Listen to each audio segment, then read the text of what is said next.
GSL Season 1 Code S Daybreak 2018 GSL Season 1 Code S Daybreak. What's up, everybody? It's day 2 of the round of 4. We already had a kick-ass day 1 with Stats versus Sue. Now we have a TVZ, Dark versus Maru.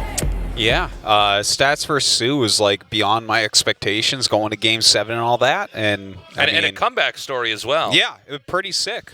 So Sue won't be in the finals. I'm sure that both players on this side of the bracket are sad about that. Yeah. But look, both the players on this side of the bracket haven't actually made a GSL finals yet. So this is just going to be a great finals no matter what. That's right. Stats, in some sense, an incumbent GSL champion, is now going to try to defend that position against one of these two players. Both Dark and Maru, very storied StarCraft 2 players. It's odd to say that they have not won a GSL Code S yet, because many times we're referring to them as being the very best in the world at their respective race, but that's how competitive a tournament like this is. Yeah, it is kind of weird when you think of it like that, right? Because they've won some tournaments, and definitely high-end, good tournaments, but like GSL is kind of the place where you measure yourself, right? So it's weird that they don't have it yet, and I'm excited for one of them to have that shot finally, whoever it is, to get that championship. Started out with 32 of the best players in the world. We're down to 3. One's in the finals at Stats. Now we have to clear up this match, a best of 7 with Dark and Maru. This should be, I actually think this will also go to Game 7. Yeah, I think you're probably at the bare right minimum about Game that. 6, but this should not be one-sided. Dark is known to occasionally do super aggro plays, but generally speaking, he's most celebrated for being one of the best late-game Zergs, and at times in StarCraft 2 history, the best late-game Zerg. I guess he's maybe a little bit outclassed by Rogue, but that's nothing to sneeze at. Yeah. Dark is a monster, and then you have Maru, who's one of the best all-around Terrans, but great with aggression. He knows when to do, especially these decisive drops into the main to try to end the game. He's good at clearing creep on the map. We're going to go to an interview now with the two players and get their thoughts before we get our match started. 선수가 일주일 만에 GSL 4강으로 다시 만났습니다. 이 흥미진진한 대결을 앞두고 있는 박명우 선수와 조성주 선수 바로 만나보겠습니다. 안녕하세요. 안녕하세요. 안녕하세요. So there's hold on. They're going to say hello to each 두 other. 분이 이렇게 빨리 다시 만나게 됐습니다. 먼저 조성주 선수 우승 축하드립니다. 감사합니다. 네. So you guys have just now met again in 6 days. Congratulations, Maru, by the way. Put your hands together for Maru. 우승하시는 모습 잘 봤습니다. 얼마 만에 우승이었죠? So I saw you in 200K just recently in China. 우승하시고 이 일주일 어떤 한 주 보내셨나요? That's right. It's been one of my first championships in 3 years. So how have you been since winning that? 바로 연습에 임했다. I've been exhausted lately. I took a short break from StarCraft, and now I'm back. 보여주셨던 그 올인 빌드 전진 병영을 2연속으로 성공시키면서 우승컵을 들어올렸던 모습이 강렬하게 인상이 남는 것 같습니다. So I saw in Match 6 and Match 7, 주변의 반응은 어땠나요? you did some very bold builds. 대단하다고들 하는데 그냥 운이 좋았던 것 같아요. 그렇군요. 여전히 그 전진 병영 빌드 여전히 좋은 카드로 유효하다. I had some great achievements, and I feel like I was a little bit lucky. Do you think the 오늘도 proxy 충분히 barracks 또 strategy is still a 전략적으로 possibility 선택할 수가 tonight? 있겠네요. 같은 빌드 최대 몇 번? He says that might be a card up my sleeve. 제 기억으로는 So how many times 3번까지 써본 Have you used that build in a 마켓까지는 match? 쓸 수 있는 거네요. I think maybe 3 times I pulled that out. If I have a long series, I'll try that. But I actually lost that series. So, and moments like that, I try not to use it. I try to use it only very periodically. 자, 그렇다면 박명우 선수. 박명우 선수는 어떠한지 보내셨어요? So Dark, over to you. 결승이 How have you 끝나고 been? 기억에서 지우고 있었는데 And how's your week? 여기서 또 한 번 더 이렇게 확인 사살해 주시면 So after the finals I just played in, 기분이 떠오르고요. 네. 그리고 솔직히 이 역할 I was trying to erase that memory, but now that you're bringing it up, 처음 졌을 때는 it's frustrating to think 당연히 about. 우승하면 되지라는 생각을 했었는데 Losing a match is worth $200,000. 그냥 롯데월드 가서 기구나 열심히 타다 왔습니다. 아, At the same 스트레스를 time, 풀고 오신 that makes me 거네요. eager to prove myself and 앞서 그런데 remove my 뭐 stress 돈 싸움에선 졌지만 실력적으로는 and 내가 kind of 지지 ride this roller 않았다. coaster 이런 to 발언을 the finals. He said he went to Lotte World and Oh, he rode said the he went to roller Lotte coasters. World? Excuse me. 좀 억울하다 이런 느낌이 오거든요. 아니 뭐 오늘도 전진병원만 막으면 So 이긴다는 winning is not just about my 생각으로 performance, it was also about his deceptive play. 아, 내가 이런 것만 안 당하면 내가 질 수가 없다. 네네. 그렇군요. So I think as long as I can defend 어떤 things like 양상이 proxy 나올지 barracks, which 저희가 cost me that 기대를 series, 하고 I should be fine this time 지켜보겠습니다. around. 아, 복수의 기회가 정말 빨리 왔습니다. 일주일 만에 이 7전제를 준비하시면서 참 힘드셨을 것 같은데 박명우 선수 특히 생각할 게 정말 많았어요. So this is your chance to get revenge here on Maru. 사실 이렇게 좀 What's going through your mind right now? 잡혀가지고 잡혔을 때는 몰랐거든요. 네. 막상 I didn't realize 일주일 만에 좀 with a schedule arrangement like this, 네. 그 after losing to Maru in the finals, 분노를 오늘 경기에서 I wasn't exactly excited to be facing off against him again this soon. 어쨌든 But 오늘 I would like to get my revenge. 만들어서 So there's that. 이걸 회복을 하겠다 말씀을 하시네요.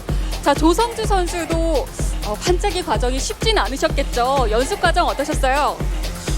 병렬이 형이 So Maru, how 잘 was your preparation for 도와줘가지고 tonight's matches? 쉬웠던 것 같아요. So Rogue helped me a lot. 오늘 쓸 빌드나 It should be 살짝에 pretty 대한 easy 도움 prep, 주셨나 봐요. or it should be pretty easy for me. 뭐 With some people like him helping me. 수준으로 도와주시더라고요. So Rogue 와, helped you a lot, 오늘 yeah. 어떤 결과가 나올지 기대가 됩니다. 자, 이렇게 중요한 길목에서 다시 만난 두 선수 오늘 웃을 수 Yeah, 있는 Rogue's 선수는 helping me 정말 know how to 기대가 focus, 되는데요. especially in late game. 마지막으로 서로에게 한 마디씩 들어보도록 하겠습니다. 자, 먼저 박명 So 선수. we're gonna find out momentarily who's gonna win this. Before we have anything, do 선수는 이제 you have anything to say to each other before we 욕심이 start? Darky 없어졌을 것 first. 같아요.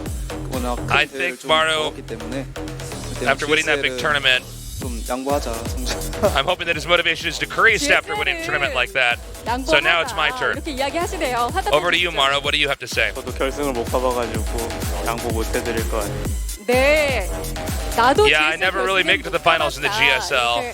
GSL에서 So 4강 I can't stop now. I have to keep going. 과연 이번 GSL 첫 번째 결승 진출에 성공할 선수는 누구일지 지금부터 All right, that does it for our interview.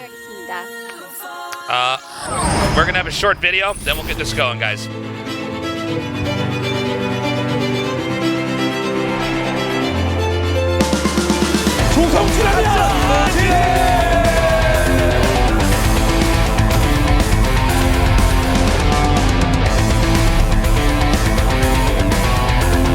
마지막 생존자 최후에는 테란 조성주 선수예요.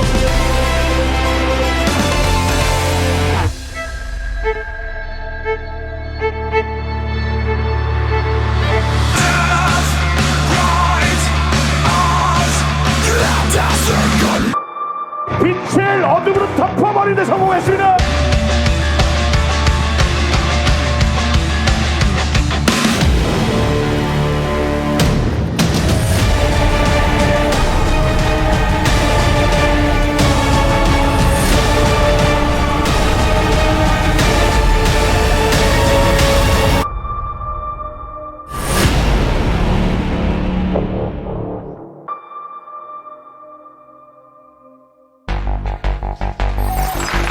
Live from 3Cup Studio in Seoul, this is the GSL.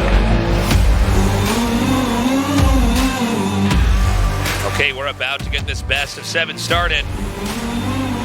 Already we had an epic series on the other side of the bracket in the round of 4. And as we were saying earlier, Artosis, I think this should be quite close. It should be a back-and-forth series. Yeah, I think there's definitely a good chance of that. But, you know, if you look at the WESG finals, things have changed since then. There's no longer early drops. True. That wasn't a big part of Dark's games there. Like, in fact, I remember one of the games, Catalyst, he lost, you know, trying to pull something like that off. He'd already taken damage, but Right. I'm just saying. So I don't know how much that's really going to affect this, but also let's not forget that Maru, when he starts getting behind, he just likes to proxy racks. We've seen this actually already this season in GSL. He's getting wrecked TVT, just proxy racks twice. Right. Was it Keen he was against, I want to say? I could have read it. It was just there, but I didn't. But yeah, seriously, he did that twice against Dark, who was ahead of him in WSG. The better you get, the more success you have, and therefore more data, more games are out there, which means people can then study the way you play and try to counter that. And I think that's something we've seen here with Maru that might be an issue. He does seem to be a bit predictable in the strategic shift when he starts to get behind. Yeah, I mean, he digs the double proxy racks, but of course, that alone does make his opponents kind of play safe, look for that, scout it out. Dark, on the other hand, from WSG, he was not doing any real speed first builds, no pool first builds. He was going hatch first basically all the time. Right. Which is a little bit different for him as well. He's kind of known as a guy who is willing to get an early speed and kind of mix it up like that. Will we see him mix that back in here tonight because of all the proxy racks of Maru? I'm really not sure. I don't know how they're going to go up with this one. This should be interesting, especially game 1 and 2, just seeing what openers Dark and Maru show. By the way, the record here on both sides, in Dark's graphic as well as Maru's, and we just saw how dominant crazy they've actually been. Well, they were in the finals of WESG, and here they are. And I mean, they both did well in Katowice. These two are monsters. They have been forever, and neither of them have a GSL title, so it's a big moment. So we're going to start the series off on the map Black-Pink, and from there we go to Neon Violet Square. Now, maybe, I don't know, I'm throwing this out here. Maybe Maru wants to do proxies at the start. Yeah, I was thinking the same something thing, that would just be so unexpected. Absolutely agree. Again, in a best of 7, guys, there's so many opportunities for your opponent to try to pick up on your play style and how you're approaching it that you're constantly trying to counteract that. Anyways, let's go. This is game 1. GSL Season 1, Code S, Daybreak.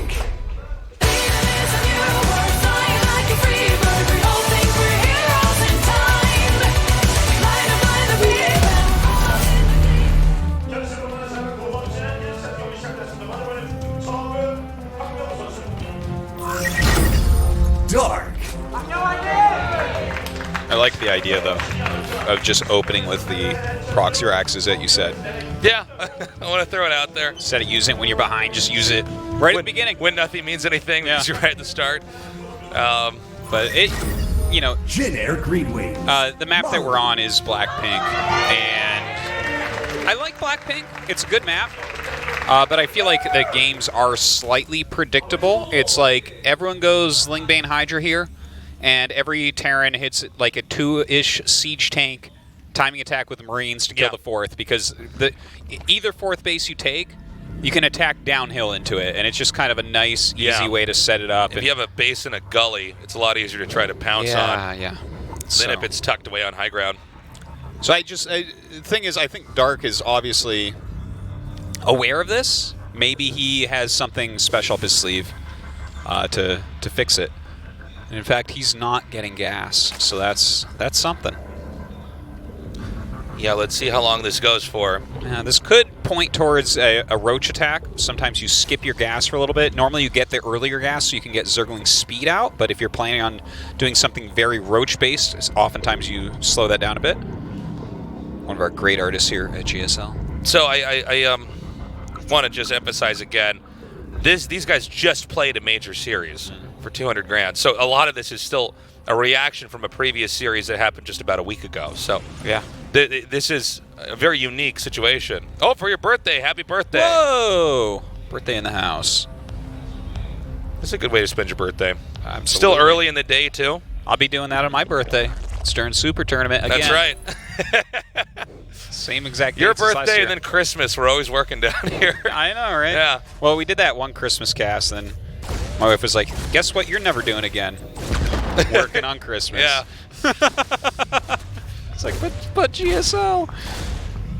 So the Reaper's coming up now, driving back some of these lings. Good micro on Dark's side. Yeah, Dark really not losing anything yet, which is pretty impressive. It's okay to lose lings, but if you can manage to action control it perfectly enough that you don't lose anything, that's pretty cool. Yeah.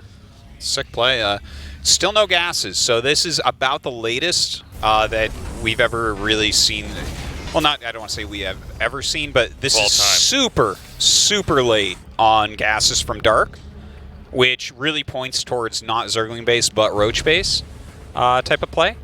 You get a way more minerals like this, right? So he can make more drones, he can make more queens, but he is going to need something. You can't just be on slow lings here. Look at that, 10 drones being made. There's a nice little trap there for any Reapers trying to come up. There you go. Double gas, triple gas, quadruple gas on the way. So this is a pretty cool tempo-wise for economy, how Dark's approached this. And there's that Roach Warren that you were talking about, Artosis. And this is, I mean, to make it just as obvious as possible, he wanted to get as many minerals as possible. Okay. Oh, wow, they were on hold position, so this actually gets away. I can't believe Maru went back up there. He wanted to throw the grenade because they're on hold position. That was pretty ambitious. I'll take the extra damage, sure. So he wanted to get as many minerals as possible and get gas at the bare minimum late as possible. But this means he's going to have a pretty strong macro engine behind him. Now there's Hellions and the Reaper coming up here. The Reaper goes down, so do 2 more Hellions. The remaining 2 now going towards the main. And we see drones splitting. So far, Dark actually splitting very well. Yeah. If these are taken out and they don't get too many more kills, then this attack did not even pay for itself, which means it is a failure. Yeah, Maru wasn't really sure of exactly what was going on. He didn't get a scout of it being super late gases. Yeah. Now, obviously, he has some intel on that, but throwing up these 4 Hellions and getting a grand total of 3 drones, I believe, and a few lings and some lost mining time, I think that's totally fine for Dark, especially considering how many extra drones he got early on, how big his mineral lead got, or his mineral count, rather. Right. Well, I think a lot of times when you rush into their main like that, you're really looking for some kind of important tech. When you get there and discover it's just drones, and that he got so many that if you kill those 3, it's basically inconsequential for the Zerg. Yeah. So Maru, I don't want to say a huge disadvantage, but definitely an uncomfortable spot, one that he'll have to navigate himself out of very carefully, assuming that he can. Right now, we have Zerg continuing to power up, getting additional drones. In fact, right now it's Dark at 57 drones, with a few more coming. That's going to put him up to 60. Tomorrow's 45 SCVs, even factoring in mules right now. Dark's looking pretty healthy. The Liberator comes in, and it looks like already Dark is basically ready. In fact, he even had it set up so that Queen ate a Liberator shot and then could be microed out. So right now, everything that Maru's throwing at Dark is bouncing off of him. Dark, now Maru's playing fine. He's playing well. There's nothing wrong with the way Maru's playing, but I'm looking at the way that Dark is playing this game so far, and I'm completely impressed. Yeah. I love the fact that he has gone for the very late gases. He's gone into 4 gases, right? He made the Roach Horn at the front with 2 Evos for a wall. He hasn't used the Evos until just this moment, which I found a little bit weird, that part.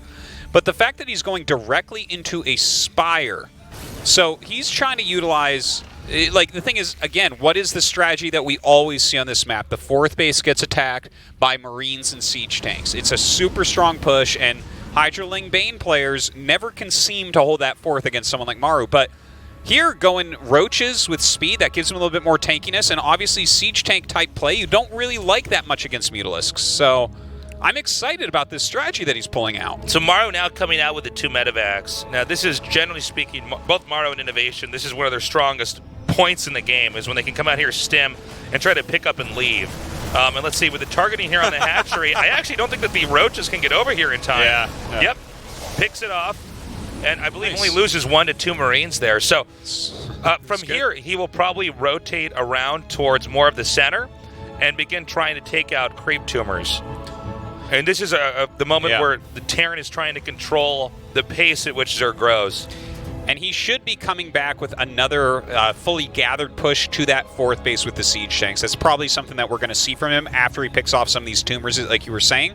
Missile turrets on the way right now as an anti-Mutalisk precaution. Seems like he caught wind of what was going on with that. So the Mutas headed over here, not towards, not towards those medevacs. And this will draw some of the army back, although I feel like these Mutas not really going to do a lot of damage. as now Dark is actually powering up with a lot more roaches. We just saw about 15 more hatch there. Yeah, that's a serious amount of roaches, and in fact, this is starting to make me think of like a slightly older strategy that we did see for a little bit, where you'd get some roach upgrades, and then you would just like max out and try to kill them at their third base. Because you can just match so quickly with a unit comp like this. I think you're correct. I think he's going to power up with nothing but roaches. And anything he can get, like softening up the tanks, anything, and also forcing these Marines to stim and chase them around. Out of nowhere, Dark is going to try to blindside this low ground base. Now, I don't think it's going to be that easy. We'll have to see how the corrosive biles connect with the tanks. But keeping some of these Marines over here, whoa, Dark miscontrolling that. Units are out of position. Look how much of his supply is over here on the right. The Roach is going to come in now. There are some siege tanks. There's a Liberator setting up, but definitely plenty of corrosive biles to get rid of that one. Walks in, does nail it down, and it's a strong attack. I don't think Maru's going to die, though, with 4 siege tanks. Yeah, I feel like the angle here is a little bit impossible for Zerg to breach, but let's find out. He's picking up the tanks. The problem is that these buildings act as cover, and there's no shortage of tanks for Maru to scoot up and try to pressure this. And now Dark with a nearly maxed out supply of these units. He's got to figure out something he can do with this. Forcing everything back with those biles, but that's about that. Like, Maru is held on very strongly. He's continuing to make siege tanks. Second factory going to be finishing. And here's the real problem. Dark's 2-2, it's late. Right? He's switching into melee, which is totally fine. That's actually very normal from Roach openings, so you can go into Ultras a bit later. You can get your Zerglings and Banelings more powerful, but the 2-2 of Maru is going to finish up, and that's going to be a 2-upgrade advantage for a long time, and you better believe Maru is going to attack during that period. So, very Maru-esque. The moment that attack was halted at his third base, he picked up and is now dropping all over the map. And this is forcing a lot of this Roach-Ravager combination to come back and try to defend, which keeps Maru safe. Maru's basically set up a good position back at home, and now he's actually stimming forward, trying to get as many of these drones as possible. Yeah, some really quality harassment going on right now. Oh, wow. A little bit hemming and hawing there. The Queens do pick up one of the medevacs. Yeah, almost losing the second medevac as well. Yeah. Okay, so 2-2 finishing. +1 weapons for siege tanks finishing up here as well. Some Marauders being added in with that concussive shell. Baneling speed is going to finish up, though, as well as the +1 melee. So, I mean, that's some pretty quality stuff, but having a good amount of siege tanks in there and Marauders, it might be hard to get the right connections for Dark. The one cool thing, though, about the way he's played this, and of course, the game is in a very different position than if he had gone for a standard Ling Hydra Bane that might have lost the 4th. He didn't lose the 4th, right? Like, there was a forced cancel early, but he remade it pretty quickly. He's taken a 5th. His creep spread's pretty good. So, thanks for that add in, Tasis. That's my play-by-play for that. But yeah, I mean, that's kind of some cool things about what he's done here. Yeah. Maru now with a push coming out, I think Dark's going to have to rely on the counterattacks that we're seeing here now. And this is sort of a role reversal from when we saw the drops that Maru was trying to do over to Dark. Now, I don't believe that Maru has anything actually to defend, but realistically, besides these small clumps of Marines. And Maru's not turning around, so this is actually really bad here for Maru. Yeah. The fact that these Roaches are going to get into the main, and I'm sure Dark is happy to sack this position, but if Dark cannot stop this push that's going to go from north to south on his side of the map, he may end up losing this in a base trade, because these Roaches are not going to destroy this base anywhere near as fast as the push from Maru is. The problem for Maru is that he's no longer going to be mining. So Banelings and corrosive biles used to zone are going to be key for Dark to close this one out. Yeah, he's going to have to hold here. He's lost 2 of his expansions there, and well, I mean, using the high ground, using his creep and the biles, this is doing pretty well so far. Yeah. And he's having Ultralisks made, he's making some Vipers. These are all, like, really helpful for holding this push. In fact, Maru turns around. Dark actually using a technique that's one of the oldest StarCraft tricks against Terran is you make them siege up, and then you run back. And it's like we're seeing just there, right? And it slows him down. And then when he unsieges, you try to jump on him again, and they siege up, and then you run back away. Yeah. And this is allowing Dark to enhance his position here. And look at that. It's actually stuck in there. So he has to kill his own Roach Warren. It's a tight wall. But I think that the follow-up blow from Dark could end this game. Yeah, I think Maru overestimated his ability to wipe out Dark here. And Dark is, I think, too big to fail. Well, this army is going to be really serious with the Ultras coming in. He's getting that +2 melee, just about finished, and the chitinous plating as well. But there are ghosts being added in. That's really the only tech to speak of here from Maru. But that's pretty good. Like, if he does get his Ghost to actually connect on the Ultras, he can clean things up. So Maru right now with a very small amount of positioning on the map here, low on workers as well, is going to try to abuse the fact that the medevacs can keep picking up. He's going to drop up at the top. I think we're just going to get a shot of that now. There it is. And then there's obviously that larger drop at the bottom, and he's hoping to outposition him. But there's a chance actually that Dark gives up a base and just attacks it again. Okay, he does not. We see the army coming around here. And I think once again in the nick of time, he's going to get this hatchery. Oh my God. Not only is he going to get that, he's going to get the other one, I think. Maybe not. Ultralisks take a while to die. I guess I bought him a lot of time. There was that Ultralist there. Definitely that could have been his situation. But that was a really good tactical move from Maru. It didn't work out as he had planned, but definitely he's making the moves he needs to make to win this game. So Dark's in also a bit of an odd spot. The bases he wants to take are very far out. And this is always a problem that Zerg face, is that the more they expand, the more droppable and harassable they are. And Maru's really exploiting that. Maru was almost knocked out of this game when Dark did the counterattack and Maru's push was denied. But using those drops, he's actually leveraged himself into a spot where Dark had to play on the defense, and therefore Maru was not going to be attacked. So Maru is sort of stabilized. In fact, he's getting almost caught up in supply to where Dark is basically maxed out. Yeah, and his worker count is looking fine. He's got his 4 bases up and running. Of course, he's going to have to expand again pretty soon here, as he's going to be running out of minerals at 3 of them. But the army that Dark is making is pretty awesome. Like, he's just continually getting more upgrades and adding in these corruptors as well. I love that type of play from Dark. Like, even though we don't see Mass Liberator yet, there's going to have to be eventually to help deal with these Ultras, and he's already ready with this, having those Vipers and Corruptors. Okay, Dark's basically reclaimed control of the map. We have Maru going to expand up here to the top. Now, this is pretty important because Maru is going to run out of minerals here. He has this base right here, the center right. I believe the base that's in that low ground area should be almost depleted. And interestingly enough, Dark actually going to go for a counterattack over here rather than try to attack this area up here. So the upper left point is becoming a big area of tension, as no one's going to be able to easily expand up there. But this counterattack is huge. This is gigantic. He's going to kill a command star that was almost done and a planetary. What's he going to do? Lose 2 bases? That's fine. He has another base, like a new... Whoa! A new 5th, a new 6th down at the bottom as well. Dark is just playing an awesome game here. Okay, so Dark now is going to be able to cut off the main from reinforcing. As long as Dark can hold off this push up here in the top left of the map, and I think with this many Banelings easily he can, then he should be able to survive this game. The Ghost's starting to gain some real value here, fending off the rest of that counterattack, but Maru doesn't really have a big economy at all. Right. He's making another command center up at the north about 12 o'clock. That needs to finish. He needs to keep that alive as well because his minerals are just about dried up. So right now, as you were saying, that's the only base that Maru has. In the bottom, Dark has this base. Oh, good, we're getting a shot of it right now. That's getting close to being used up. And then there's the bottom center base that Dark has. Now, for Maru to drop the bottom center, that'll be a pretty tall order. But for Dark to come up here and possibly break this position that Maru has in the north, which I think at this point in time is probably the most important location on the map, if we could give our attention to, that'll come up to his tactics and whether or not he can try to outposition Maru. This is a great first game, I gotta say. Like, action-packed. It isn't even just mass ravens going at it.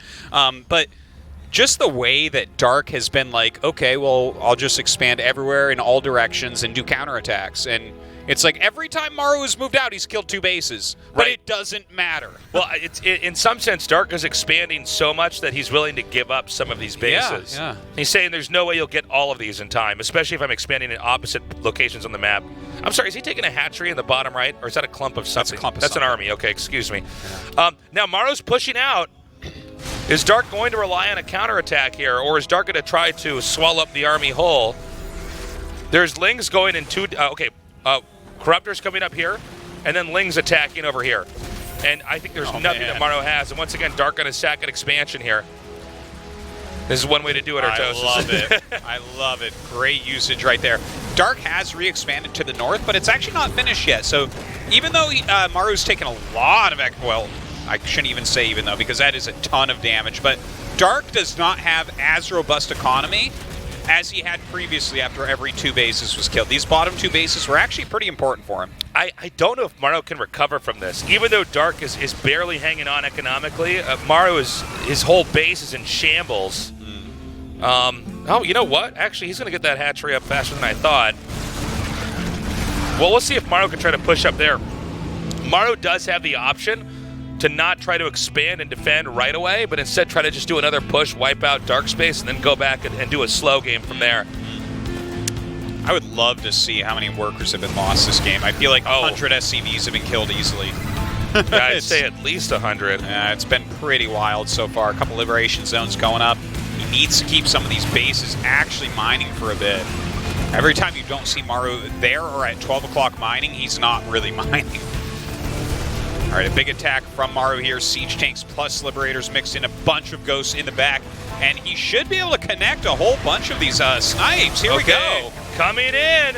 The Ultra is still able to push us pretty far back. When the Overseer is able to see these ghosts, the ghost by far the most expensive thing he can't afford to lose. Link's going to come in here for a block. Oh, man, the Ultra's so low on health, he's just unable to get that extra damage down. Another hatchery killed off here by Maru, though. Oh, pops one Ultra. Especially in a game like this, every one of those Ultras is so precious.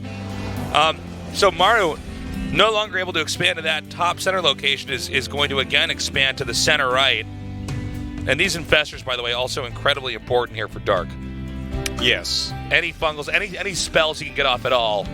Yeah, the economy is getting so messed up this game. Like, spells are really valuable. Generally speaking, in late game situations like this, spells get you a lot farther along than trying to trade them with your army. If you can, like, do any damage, fungal something and kill it. Okay, here we go. Yeah, and let's not forget that you interrupt the steady shot of the ghost, the snipe ability. So fungal is really important here. Watch this now. Fungling the ghost is going to be so important. Actually, he loses the flanking infestor there. A huge moment there from Maru. Yeah, is he going to break through? I think Maru might have just done it there. The fact that those infestors were killed off, I don't see the Ultras or any more that are here.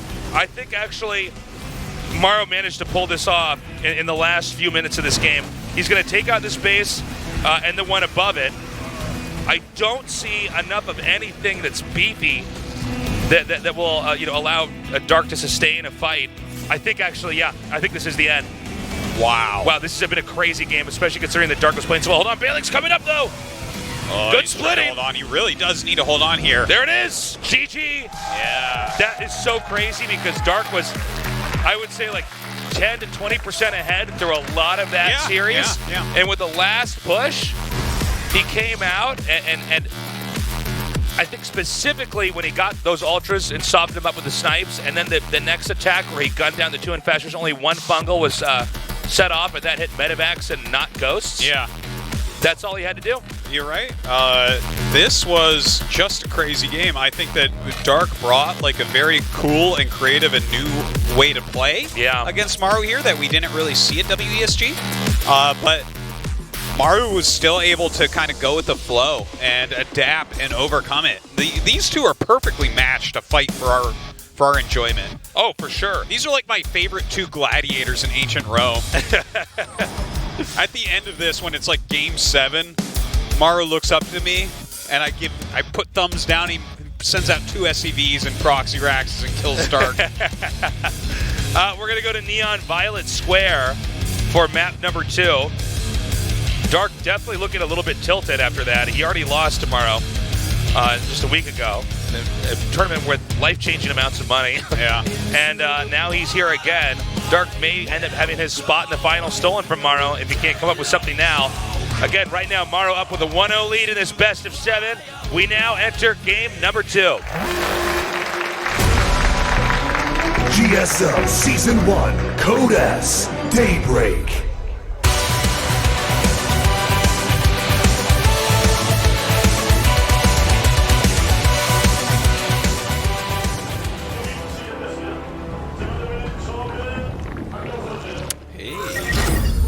Dark. Well, that's not a hatch first. No. It's not a hatch for Saul, and that's not after an Overlord either. That's aggressive. Jin Air Green Wings. Maru. Artosis, that's a building in the middle of the map. Oh, yeah. You're right about that. Barracks? Yeah, double proxy barracks coming up. But this is pull first. Yeah, it's not just pool first either. It's before the Overlord. So this is like 12 pool material here, right? This is super duper fast. I mean, I like the position for a Zerg player here. Let's see how they actually end up pulling it off. A lot of this will also come down to whether or not the Overlord is going to see this for sure. And the barracks should not be able to see, right? No, he'll be able to turn it around. Yeah. Let's see how quickly he responds. Boop. Oh. Not sure if I Maru think saw Maru that. probably saw that. You got to be thinking that you're looking for when the Overlord comes. Well, either way, Zergling's running around the map right now. I wonder, maybe he'll just send a couple up to the main base and then just kind of wait for speed and hold on against this. Keep in mind that Maru was in the dark as to the build. The dark was, no pun intended, the dark was using.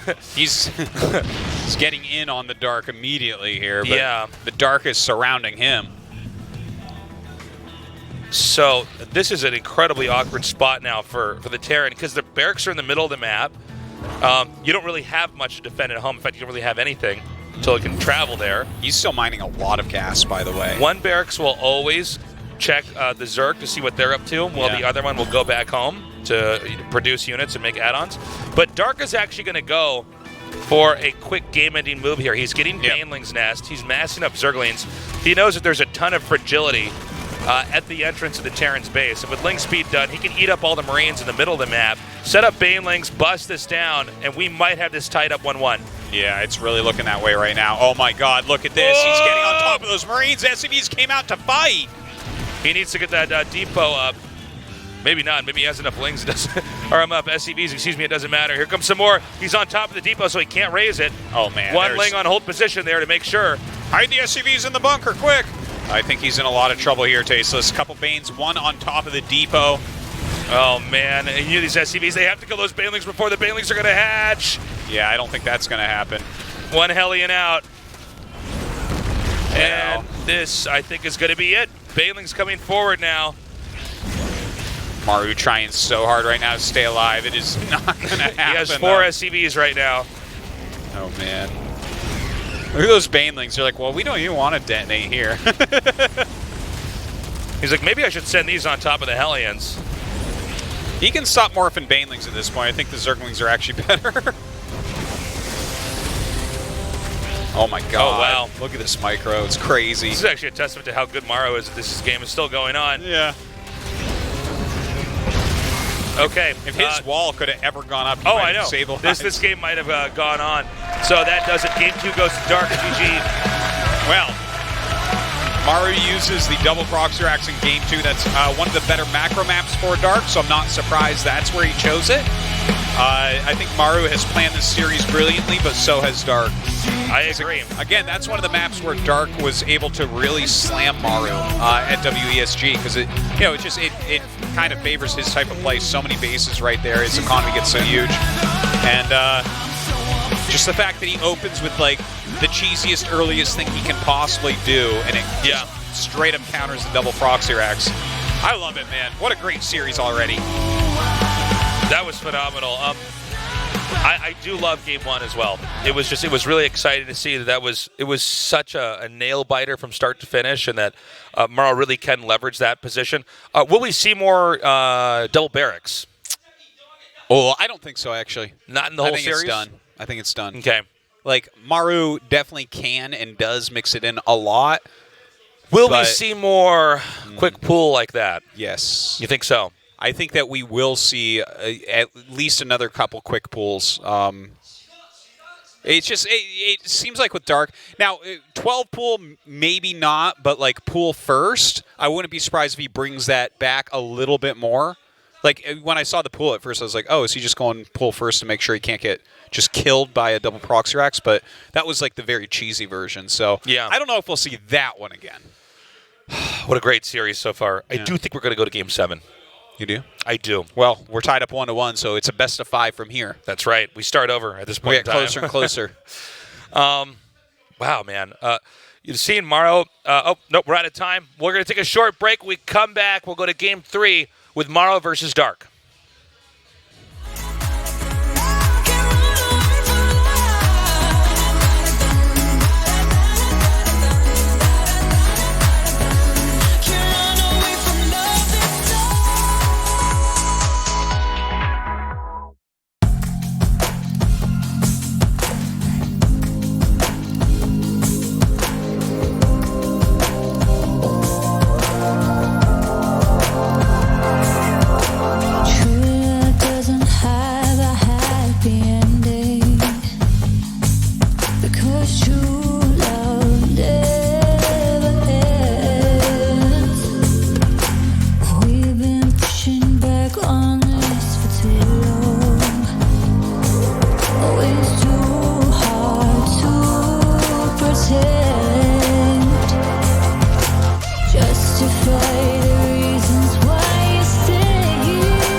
You got me high on second fumes, cold city nights and smoking rooms. I knew your story off by heart. You fabricated every part. You talk too much and say nothing. I'm just the face that buys the drinks. Paris, LA and all that shit. You got it how you wanted it, but then you say that you need me for a life. But I'm okay this time. Cause where were you when I was lonely? Now you acting like you know me. There's 100 ways to tell you no, another 100 more to let you go, go, go. Where were you when I was lonely? You never saw but when you called me. I ain't gonna listen anymore. If you never want me when I'm low, only. Where were you when I was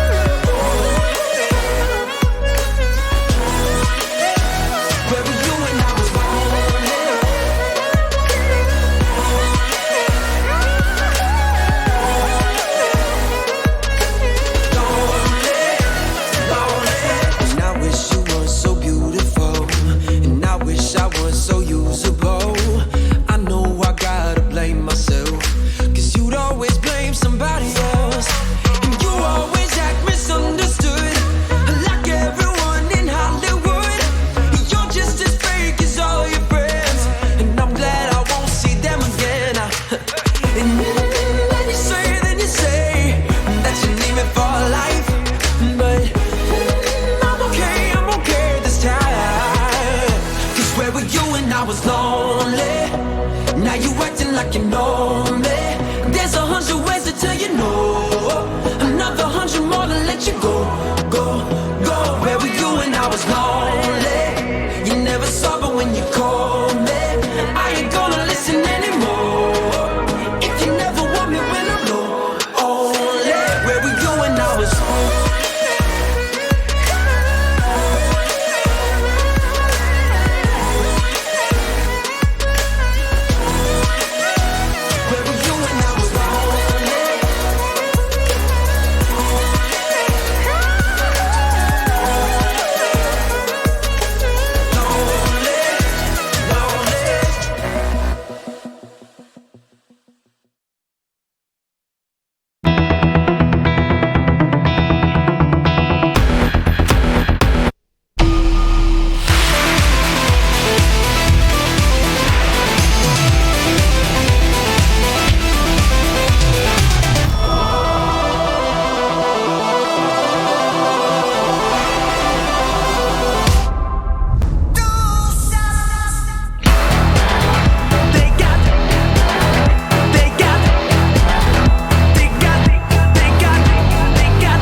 Live from 3 Cup Studio in Seoul, this is the GSL.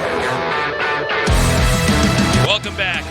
That was too long. We're going to go into game number 3 now. Dark versus Maru. Right now it's tied up 1-1. We had one really intense, long, drawn-out macro game where it looked like Dark was winning through most of it. But in the last maybe 4 or 5 minutes, Maru managed to push through and actually close it out, wiping up the last 2 bases that Dark had. In game number 2, we had a proxy barracks, which has sort of been a theme with Maru as of late in a lot of his major series. Normally, he can close with a win in that, and he usually does it when he's behind.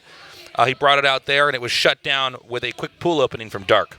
I liked where he placed it in the series on a very hard map, and also after he was up 1-0. So it was kind of like, well, I can play a long, drawn-out macro game that I'll probably lose here, or I can try to just get a quick, cheap victory. But Dark outthought him and really crushed him with that very fast pull and speed. This is something that's so cool. You can almost only see it in StarCraft, where on these certain maps, there's definitely a right way to play. But you can try to play around the fact that it's the right way to play. But then if you know your opponent's that smart, then you can try to hard counter that. And there's all these mind games that are going on before the game has even started as far as what builds they're electing to do. So the game number 2, very special like that in that regard. I don't know how many more games are going to have like that, as they were both trying to out-mind game each other there. Yeah. Well, these two know each other so well and have played a lot recently, so I think mind games just have to be a part of this, and we've already seen a lot of changes in strategies, even Dark's opening in game 1. So I don't know what we'll see next. Odyssey is going to be our next map. That was not in WESG, if I recall correctly. Yeah. So, you know, there's something a little bit fresh here. Could see between them. Yeah, for sure. Again, these guys just had a major match at WESG for an insane amount of money. It was like 200K first place. Yeah. What was second place, like 80 or something? I actually want to say 60, but you might be right. 80. It was either way, that's so much money. It's crazy. And so Dark wants to get his revenge here. There's a lot of emotions going on. And the fact that neither of these guys have actually become a GSL Codes champion. GSL, the oldest esports show in English, still going on today. It is the sought-after prize of any StarCraft 2 player to become a champion of this tournament. And neither of them have achieved that yet. And only one is going to get the chance to try to fight a former GSL Codes champion, Stats, in the finals. Yeah, and here's a big part of this as well. I think Dark looks at this. He just lost to Maru in such a big money match at WESG. But looking here, this is almost for the GSL Championship for Dark, I think, in his own mind probably. I would definitely favor him against Stats in that finals. 100% I would favor him against Stats, the type of Zerg that he plays. So, you know, like Maru might hold him back from 2 big tournament wins in a row. All right, let's do this. Game 3 is ready. Dark versus Maru on Odyssey. GSL Season 1, Code S, Daybreak.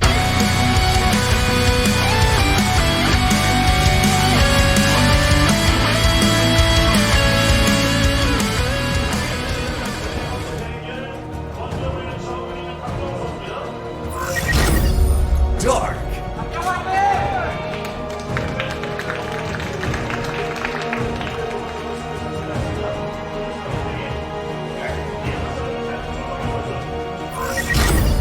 Jin Air Green Wings, Maru.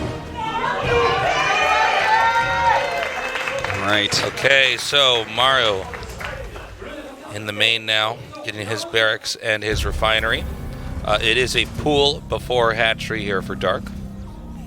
Okay, but not a one before Overlord, No. so it's not too crazy. Not super fast. Yeah, fast enough that if it is proxy barracks, he's going to have a bit of an easier time against it. From the Netherlands. Thanks for coming down, guys. I wonder if they skated here on their frozen waterways. From Mexico. Famos Dark. Dark support here. Did you see that? Did you see that clip of the American news thing? Oh, I've just been informed that those that they've just received giveaways. I think you guys got shirts for the events. Something So like congratulations. that. Yeah. So they're telling me that in the production room. I guess that's to make the other people that are in the studio feel bad. I'm not sure. Yeah. But so this is going to be a great series. By the way, it's actually kind of packed in the studio here.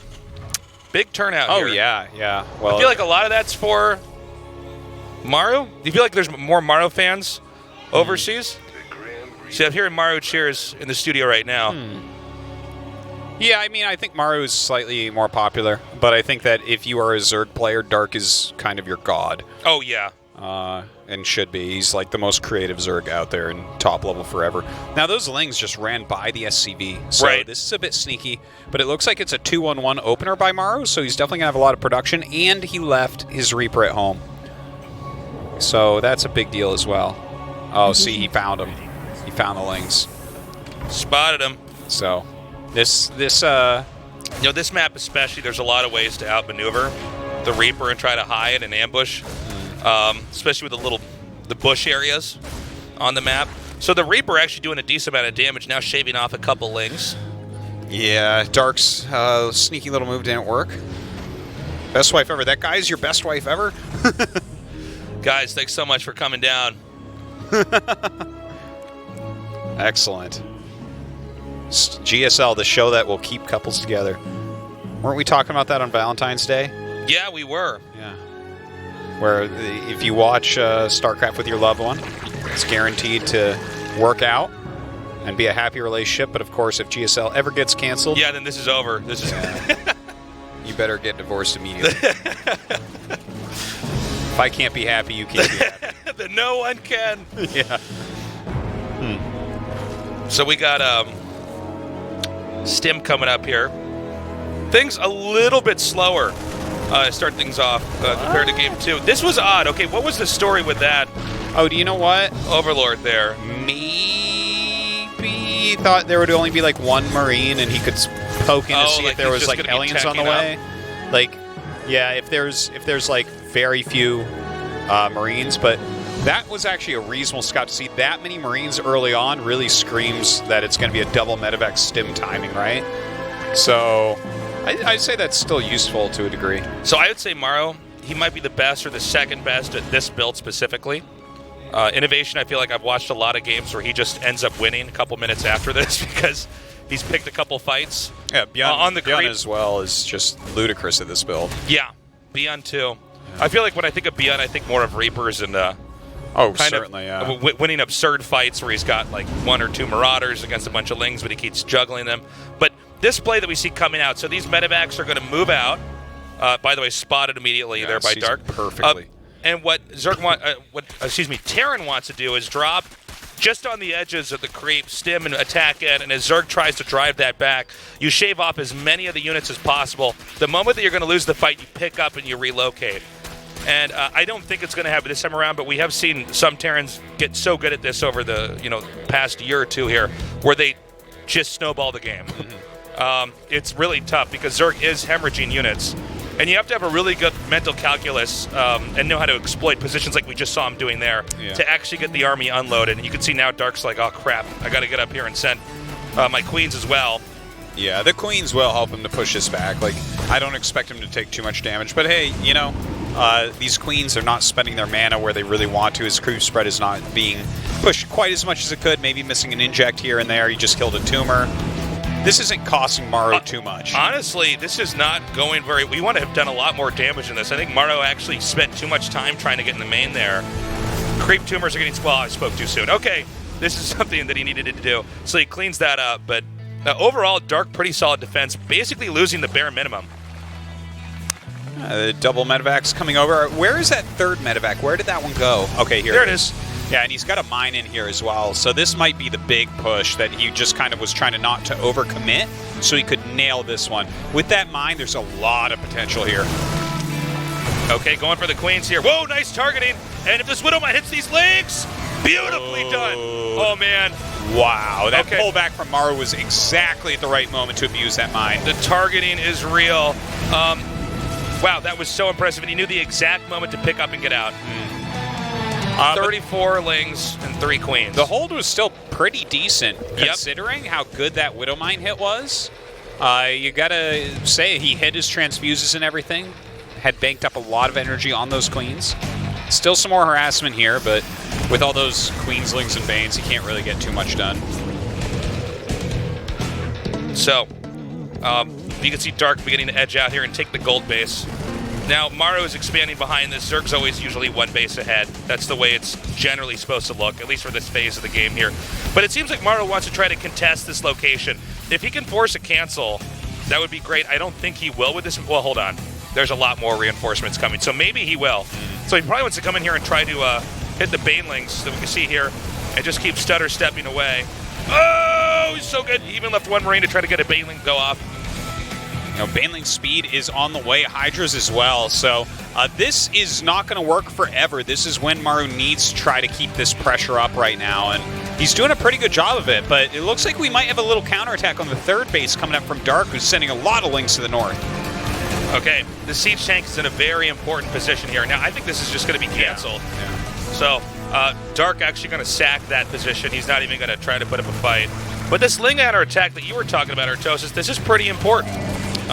A lot of these SCVs are going to be taken out. Seems like Maru does have enough to try to come over here and defend, but still losing a decent amount of Marines here in the process as well.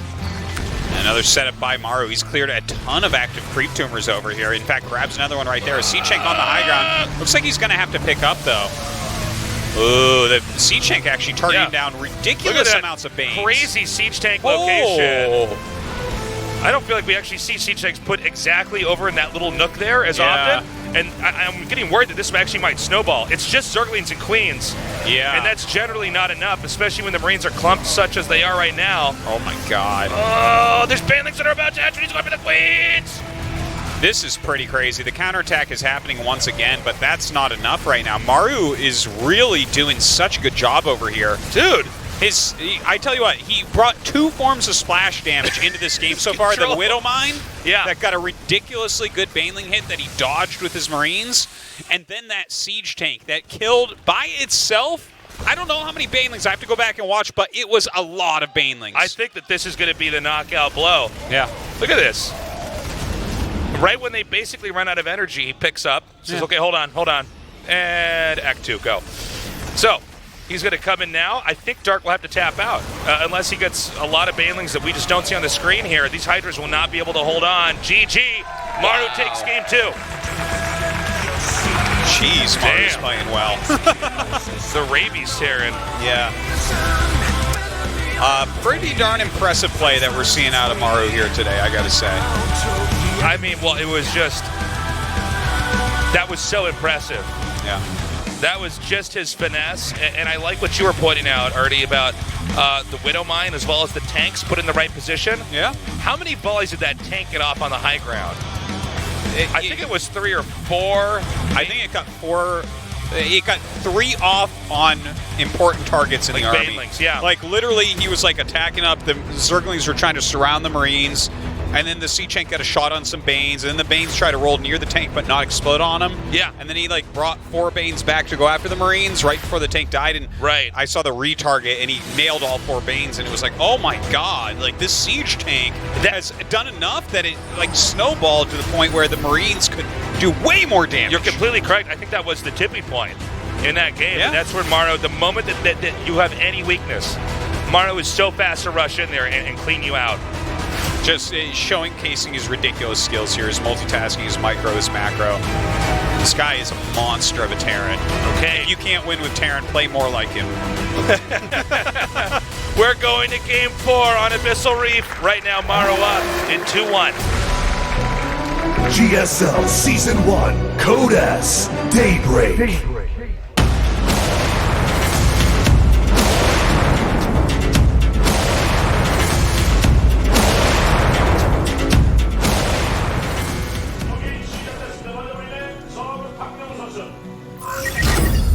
Dark.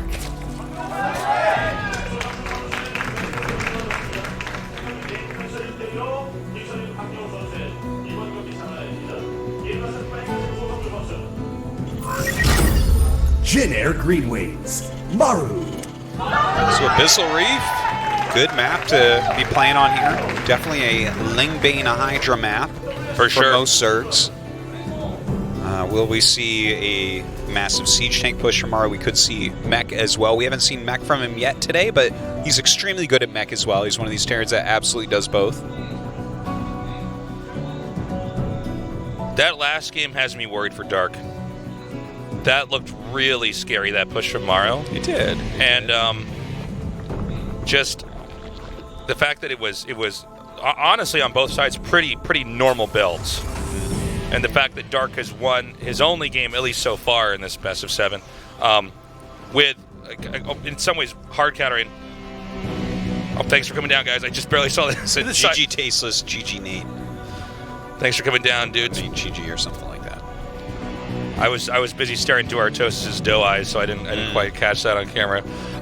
I'm worried that because Dark actually got taken out in Game 2 with a build that was sort of like that, I don't know if we're going to see him win a game that's a more standard ZVT, you know, with the back and forth, with the tug-of-war fight in the map, and then eventually Zerg overwhelms Terran.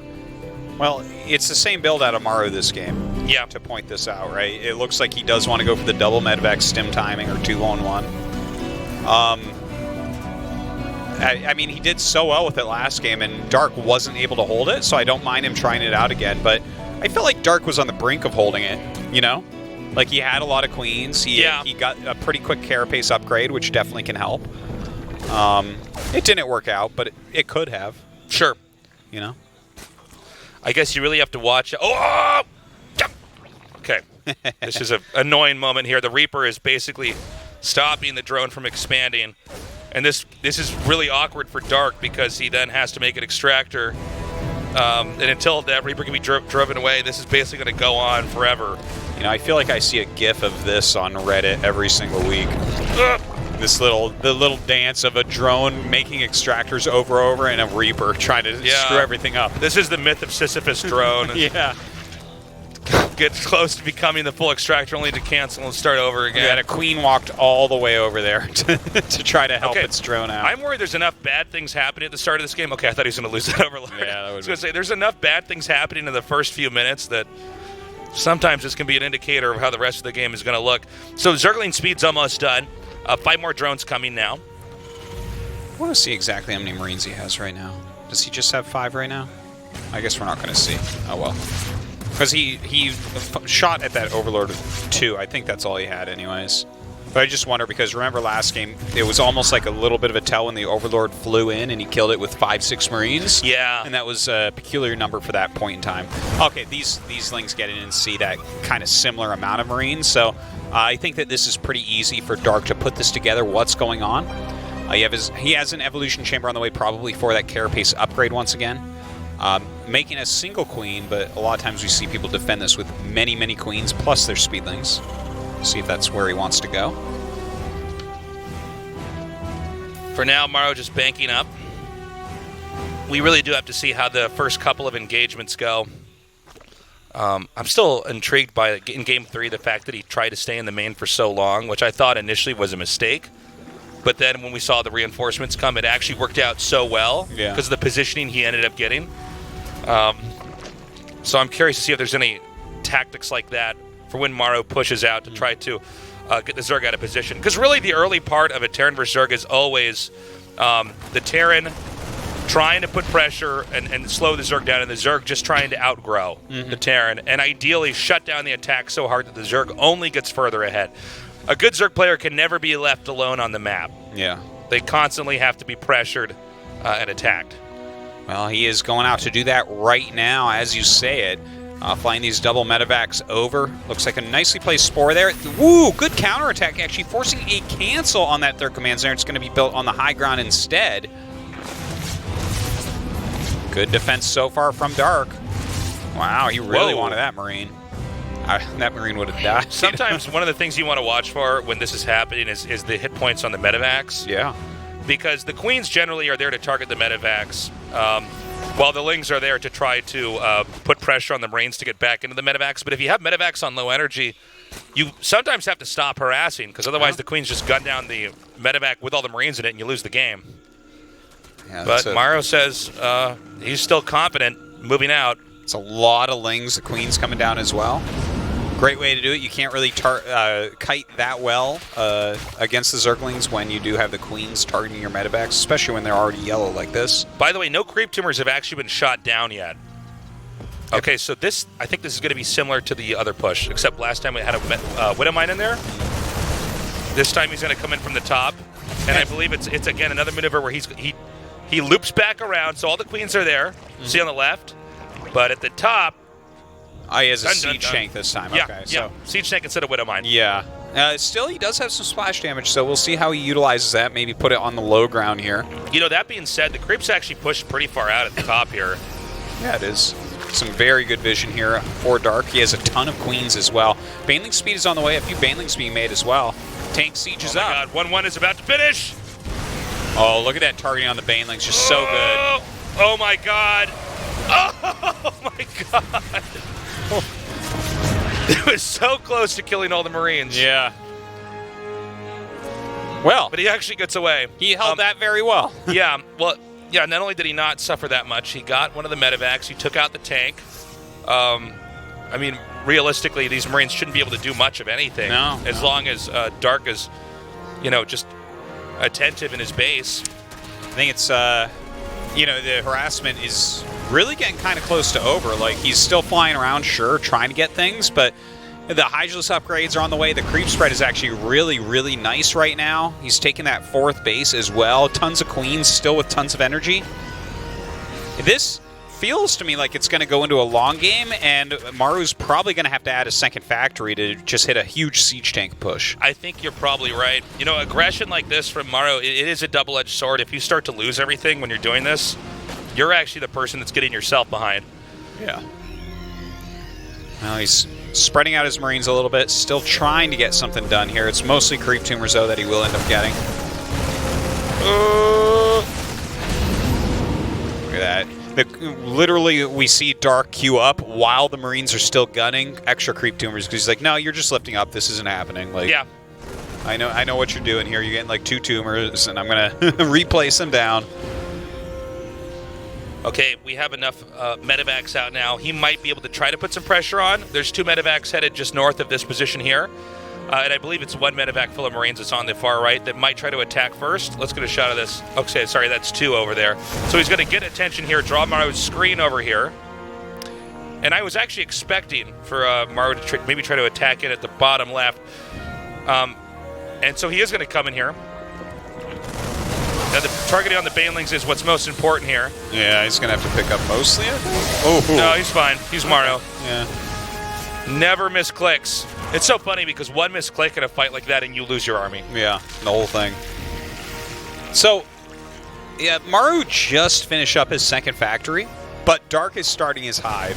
So, this is kind of the tension when we see macro bio builds. up against Lingbane Hydra. Hold up. This is Oh huge. my god. Oh my god. Is it though? Yeah. Yes, it is. It is. Okay. It could have been a little bit better. It could have been a little bit better for Dark, but Dark had actually right-clicked down the rocks there. Was that? Oh, I think that was like a Marine that had died from a Baneling that flew across the screen right there. That was a very weird graphic. Yeah. But okay, so this is kind of the tension that we see right now, right? Is the Lingbane Hydra player trying to get up into Hive, and the thing is, you can go into Ultra, you can go into Broodlord, you can go into Viper. All those can work against what he's up against, but what Maru needs to do is hit a massive siege tank push. He needs to kind of utilize the terrain, especially on this map, to force back the Lingbane Hydra, because his bio alone just will not be able to fight against this. Now, I do want to point out, I think, first he's going to have to survive the onslaught of Dark here. There's more Banelings coming up. You think Dark is going to pull the trigger and actually attack? I think he is. I don't think that's a good idea. You don't think he might try to go for this top base up here? This is now being taken? At this point, all I want to see from Dark is pushing his creep spread and getting his Hive units. Okay. That is the only thing in the whole world. I think if he attacks in, that might give Maru a decent counterattack. He might do a lot of damage, but also Maru pre-sieged with his buildings in the way. I find that to be the most dangerous thing. So you think that Dark should only have this army here for defense? Well, it's okay for him to walk around like this, but like don't do any like full. Yeah, for sure. Yeah, don't do any full engages. Like Maru is trying to make the army that kills exactly this army. What he needs is his Hive units. We see a Viper on the way. We see the Ultralisk Cavern, more upgrades as well for Dark, and his creep spread is magnificent. So, like, let Maru do his siege tank push. Have him come over and see, like, does he step on creep? Okay, attack. Does he move too slow? Okay, you have Hive units. Now, it should be noted as well is that he set up a counterattack here that I don't believe Maru's aware of. Now, these Marines take out these Banelings, but just in the far left, I think we were going to get a shot of it. There is a... Is that Lings, or...? I think it's Lings and Banes. Okay. Oh, like maybe bust down the wall and run Yeah, in. I think he's going to try to run in the main That's a with good that. move. I like it. Now, considering that the creep spread from Dark is so good, this is going to be very difficult for Maru to push through. Yeah, well, this game, if Maru is to win this game has to go on another 20 minutes, I think, easy. Oh, okay, now this seems like a poorly timed move that didn't really pay for itself. I'm assuming Maru's just going to clog that back up with another depot. Yeah, he might just be trying to buy a little bit of time. He really needs some of these upgrades to finish up. Just kind of poking in. Yeah, none of these attacks can really work, but he might also be trying to clear up a little bit of his supply, fit some ultras in here. Sure. And he actually starts Aspire just now, but the fact that Maru is sitting tight, this is an interesting thing, because he got a lot of siege tanks, and a lot of times you try to push. I think he correctly read the situation that a siege tank push actually would not work, and by losing his siege tanks preemptively in a push, the counterattacks of Dark might kill him. But if he just sits here like this, he can get into everything. And this is Abyssal Reef. Like, there's two bases he hasn't taken that are two of the easiest bases to take, right? Those two bases you see on Maru's side that he hasn't taken, that we always see people take, those are, think of Neon Violet Square in the back pocket base. That's what those are, right? I love the way you're saying this. What Maru's doing is he's taking the bases that are a lot harder to secure early on and leaving the bases that are easy for him to take for when the game should actually be much tougher. Great denial there by Dark. Yeah. And Maru, I think, doesn't care too much about that, to be honest. Like, both these guys have to lose a little bit of their supply. They're playing with mid-game armies right now. Big chunks of their armies are mid-game armies. And you need to keep some of that stuff, but you can't keep too much. Because, like, for instance, on Maru's side, we need to see all these ghosts being made. We already do see those ghosts. Yes, he still needs some bio. Probably he's going to need to go into Ravens at some point. Some Ravens. And you know, look at that, Artosis. Yeah. By the way, guys, Dark is getting a lot bigger. Bottom left and upper right. Now, I don't know if Dark can actually hold that upper right base. That seems like possibly the most ambitious expansion to try to take right now. Yeah. But let's see, because if he takes it, Maru has to push it. Well, okay, so, he's making Ravens tasteless. I know you love that. He's also getting a nuke, actually. Yeah. So we're getting into super late game. A lot of times, the Terran will nuke sort of the no man's land area between. The Zerg ends up teching to a lot of slower units. Okay, Maru's become one of the best players with this type of late game army. Normally I give that to straight up to TY, but Maru's really kind of mastered. Oh my gosh, he's going to get the planetary and the SCVs. Okay, some of the SCVs. Just barely. Yeah, he gets that other command too. Yeah, nicely done. This is one way that Dark can do it. He's got so many resources coming in his direction. Why not just detonate on the command center? And by the way, Maru's going to try to expand up there again. He has backup command centers. He got these command centers at Costco. Look at this. How many command centers does he have? He bought a 24-pack of command centers. Yeah. Oh, my God.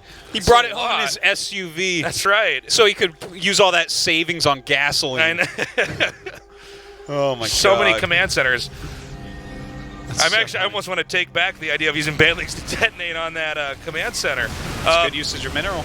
Okay, here we go. Now, this is going to be hard to break here. The Banelings coming in. Viper's actually being gunned down. We need to be able to zoom out more in StarCraft 2. There's too much happening here. Yeah, some great spellcasting going on here from Dark. Also, did get a couple connections on some of these ghosts, but truthfully, the ghosts are doing their job. Hydra almost takes out the camera guy. Ooh, Maru holds on to everything. Dark obviously does remax immediately here. His economy is just ludicrous. Dude, do you see how many Banelings he's making? 30. Well, that's quite a few Banelings. He's going in for attack number 2. So, if you guys look at the minerals and the gas at the bottom of the screen, keep in mind that Maru just made 30 Banelings, but he had a lot of minerals and gas banked up, and he's going to have a lot more after this next attack too. So he's basically dumping all of his resources, attacking in, remaking, attacking in, and Maru has to try to hold up these attacks, or he's going to get eliminated. Oh, man, the ghosts are actually the really key important units here. They're in the corner! Yeah, he goes ahead and cloaks, but unfortunately for him, an Overseer coming right in. Oh, boy. Oh, my God. The ghosts, some of them are still alive here. Yeah, again, a few snipes off. Does bring in some Liberators also. Oh, man. Okay, so this is a bit awkward, because when you look at the mini-map, there's a base in the upper right that is an outpost. Again, Dark does need to be careful to not overextend too much here. Now, Dark is, again, remaking his army. 42 Lings, 6 Corruptors, 2 Ultras. You know, this is a crazy game, and whether it's brilliance or madness, Maru taking those 2 bases, because otherwise this game, right, he would have those other 2 bases in the 2 that we've been talking about, the kind of pocket expansions that are free and easy. And if he took those, then it's like, can he ever get these other bases? But while he still has a big economy, he's battling for these. It might not pay off, though. Okay. Dark is making some moves. Look at that. Banelings and stuff killed 2 command centers right there. GG. Wow. Dark does it in the macro game. Closes it out in about 18 minutes. 2-2. Wow. I'm loving it, man. This is an insane series between these 2. Really cool the way that Maru tried to play that, realizing that any tank timing wasn't going to work. He tried to expand it to hard-to-take bases first. Unfortunately, they are hard to take for a reason, and Dark was able to attack in once he got his full tech tree up and everything he felt like he needed. Really impressive late-game attacks there from Dark. I mean, you could see that he knew exactly where to connect all the Banelings, how to hit. Yeah. In 3 consecutive late-game attacks, he crushed through to the point where the Terran was pushed all the way back to the natural. The only base that was actually remaining was this isolated command center in the top right, which we know eventually Dark is going to take that out too. But it was cool to see him expand out like that. Yeah. Kind of an unorthodox pattern, so that you have easy expansions. Assuming the game goes longer than the one that we saw there, you have easy bases to secure later on. The fact that we're still finding new interesting patterns of expanding on Abyssal Reef just, again, points out that it's the one fact of the best that it maps might be the best map we've ever had. I think it's StarCraft 2. It's a safe statement to say. Abyssal Reef has always produced good games, and we're still learning about it. It's really cool. I know that you're partial to the map with the bridge on the bottom. What was the one where you can put the Archon? Yeah, the Archon. I know that that's your favorite map, and you think that's the best map ever made. Yeah. I don't think anyone agrees with you. Well, that's fine. We are going to go to a short break. We come back. Game number 5, Maru versus Dark.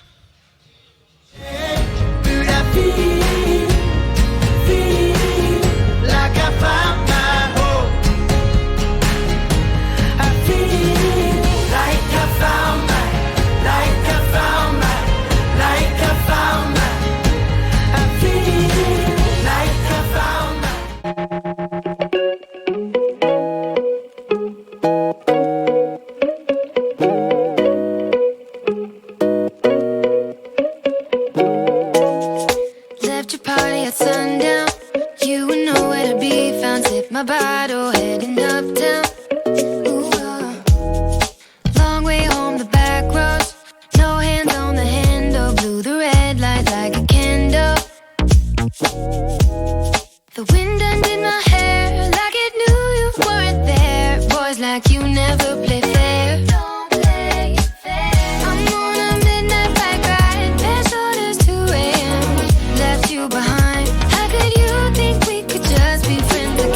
thought I might just lie down here until the sun lifts. Found an empty street, sing myself a melody about how it used to be. Wind undid my hair like it knew you weren't there. Boys like you never play fair. I'm on a midnight bike ride, there's orders 2 a.m. Left you behind. How could you think we could just be friends again? I'm on a midnight bike ride, there's orders 2 a.m. Left you behind. Now that you know things can never be the same. I'm gone, I'm gone, I'm gone away. I'm gone away. The moon lights up my sun.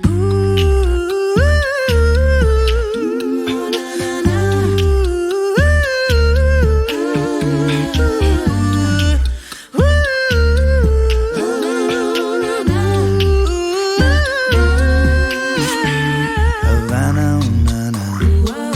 Half of my heart is in Havana, ooh, na, na. He took me back to East Atlanta, na, na, na. Oh, but my heart is in Havana. There's something about his manners, Havana, ooh, na, He didn't walk up with that, how you doing? na. When he came in, He said there's a lot of girls I can do it. oh, but I can't wait for I'm you. doing forever in a minute. That summer night in And Papa says he got Milo in him. He got me feeling like, ooh, I knew it when I met him. I loved him when I left him. Got me feeling like, ooh, and then I had to tell him I had to go. Oh, na, na, na, na, na. Havana, ooh, na, na. Half of my heart is in Havana, ooh, na, na. He took me back to East Atlanta, na, na, na. Oh, but my heart is in Havana. My heart is in Havana, Havana, ooh, na, na. We just graduated fresh on campus, oh. He's fresh out East Atlanta with no manners, yeah. Bump on a bumper like a traffic jam. I was quick to pay that guy like Uncle Sam. Ooh, I knew it when I met him. I loved him when I left him. Got me feeling like, ooh, and then I had to tell him I had to go. Oh, na, na, na, na, na. Havana, GSL Season 1 Code S Daybreak.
GSL Season 1 Code S Daybreak. Oh, it's Saturday night. A break for the wicked on the weekend. Mama, get we're tied up 2-2 right now. This essentially leads us to having a best of 3 to decide who's going to win this. Before the last commercial break, we were going to best of 5. Now we're going into best of 3. Yeah, it's an even fight so far. Dark closing that out with a dominating late game performance. Maru with an unorthodox expansion pattern. Appears to have overextended. Dark mustered the resources necessary to smash through in 3 consecutive big late game attacks. Yeah. To the point where Maru was in shambles. He had no army, he had no expansions, and had to leave the game. I tell you, these two, it's like they were born to play against each other. Wow, we have some excited people in the crowd today. Yeah, lots of people down here. Love you guys. This is so great. This has been such an awesome series. Yeah. It is starting to rival the series of Sue versus Stats, which I did not think was going to happen. Yeah. Well, I mean, sometimes you have a great best of 7 like that in one side of the semis, and you go, oh, man, it's going to be really hard to top this. So far, so good. Yeah. But generally, this points towards a crappy finals. I don't know. We'll see. Yeah, we've talked about that before. Sometimes when we have the When we best have a great semifinals, semis, we don't have a great finals. So we're going to go to Ascension to IR for Game 5. Again, this is very important because whoever wins this is then 1 win away from moving on to the finals. So let's see what happens.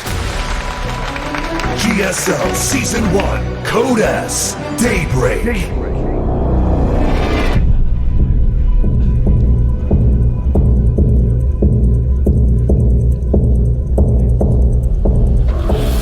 Woo, music's giving me chills. Dark. Yeah, I mean, I'm having just so much fun watching these two clash. It's crazy.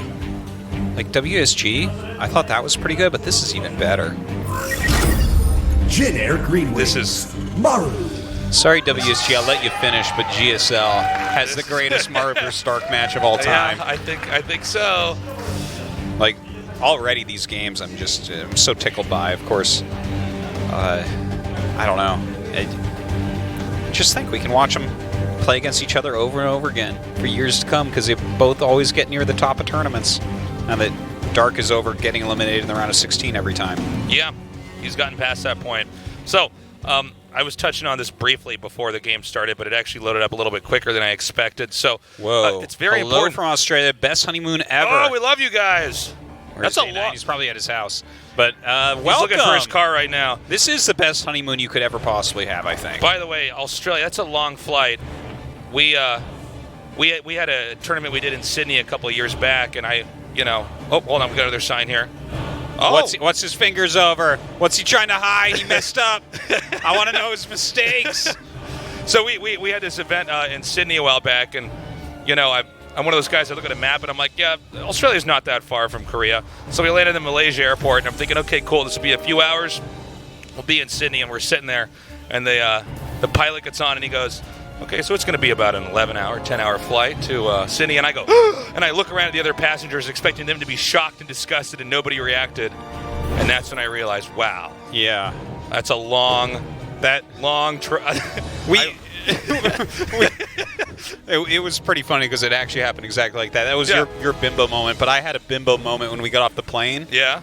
So Nick Vanzetti, who does the ESL stuff down there, used to do ASL and everything. Yeah. Picked us up at the airport, and I had literally hanging off my backpack flip-flops. Oh, and yeah. And I was like, why is it so cold? He's like, because it's winter. It's winter, and the Earth and is round. I was like, oh, but it's warm where I live.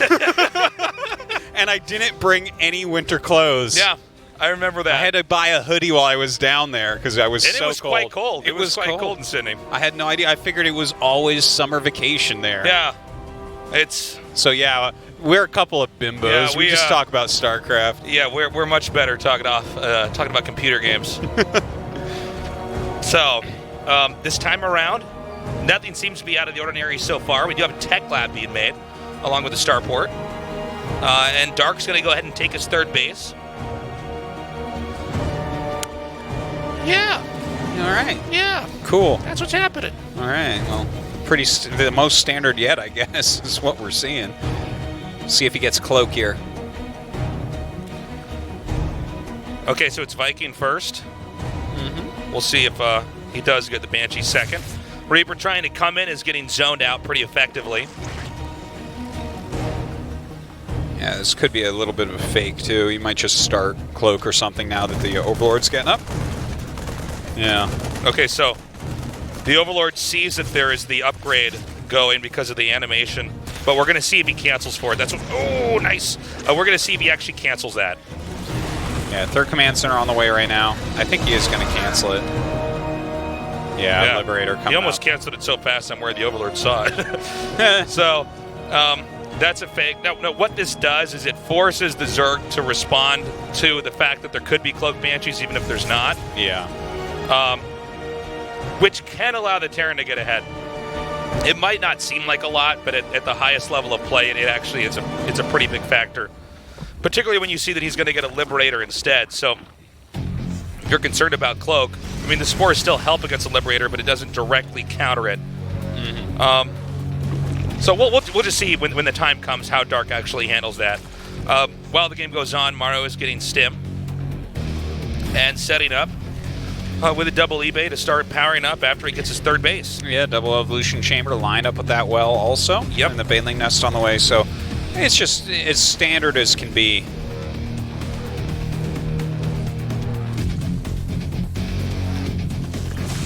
Yeah, we don't. There's like really not a lot to say about this one, guys. They're playing like, you know, if you wanted to copy builds in a lot of ways, especially what Dark's doing, this is sort of the way to do it.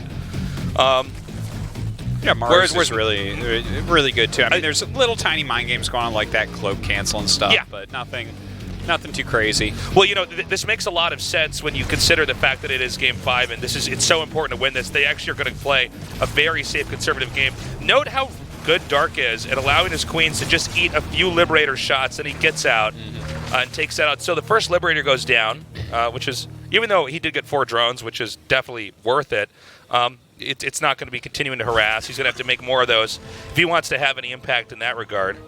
And now the third command center is going to land over here. And I don't feel that Dark is going to have any easy way to attack into that, so this should just be an easy, quick third. Dark immediately attacks it with the I know. Zerg, showing Tasis to be wrong. But then Maru with great play has a dozen Marines come down and kill it. Look at that crazy micro kill in that Ling. Wow. So Dark responds by taking a 4th base in the upper right.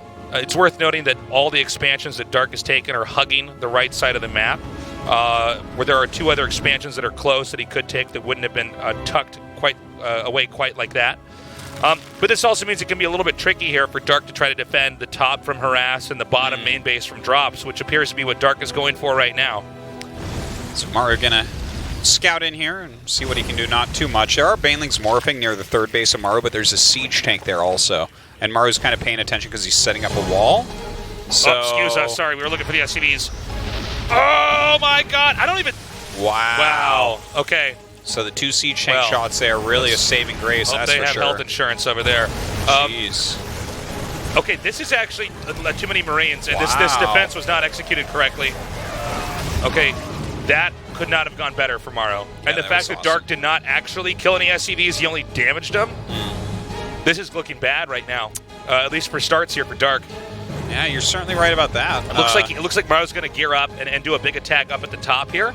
He's got his tank, so he's ready with that splash damage, which seems to be the center point in the advantage for Maru when he does these pushes. Is hit with the tank's blast, take out the Banelings, and kite with your Marines. And if he can do that, he might be able to cancel this 4th, and that's one of the most important moments in the game. Let's see what he gets done. He has the Hellions in there also. Oh, Dark is on top of things, though. Oh. Runs right in.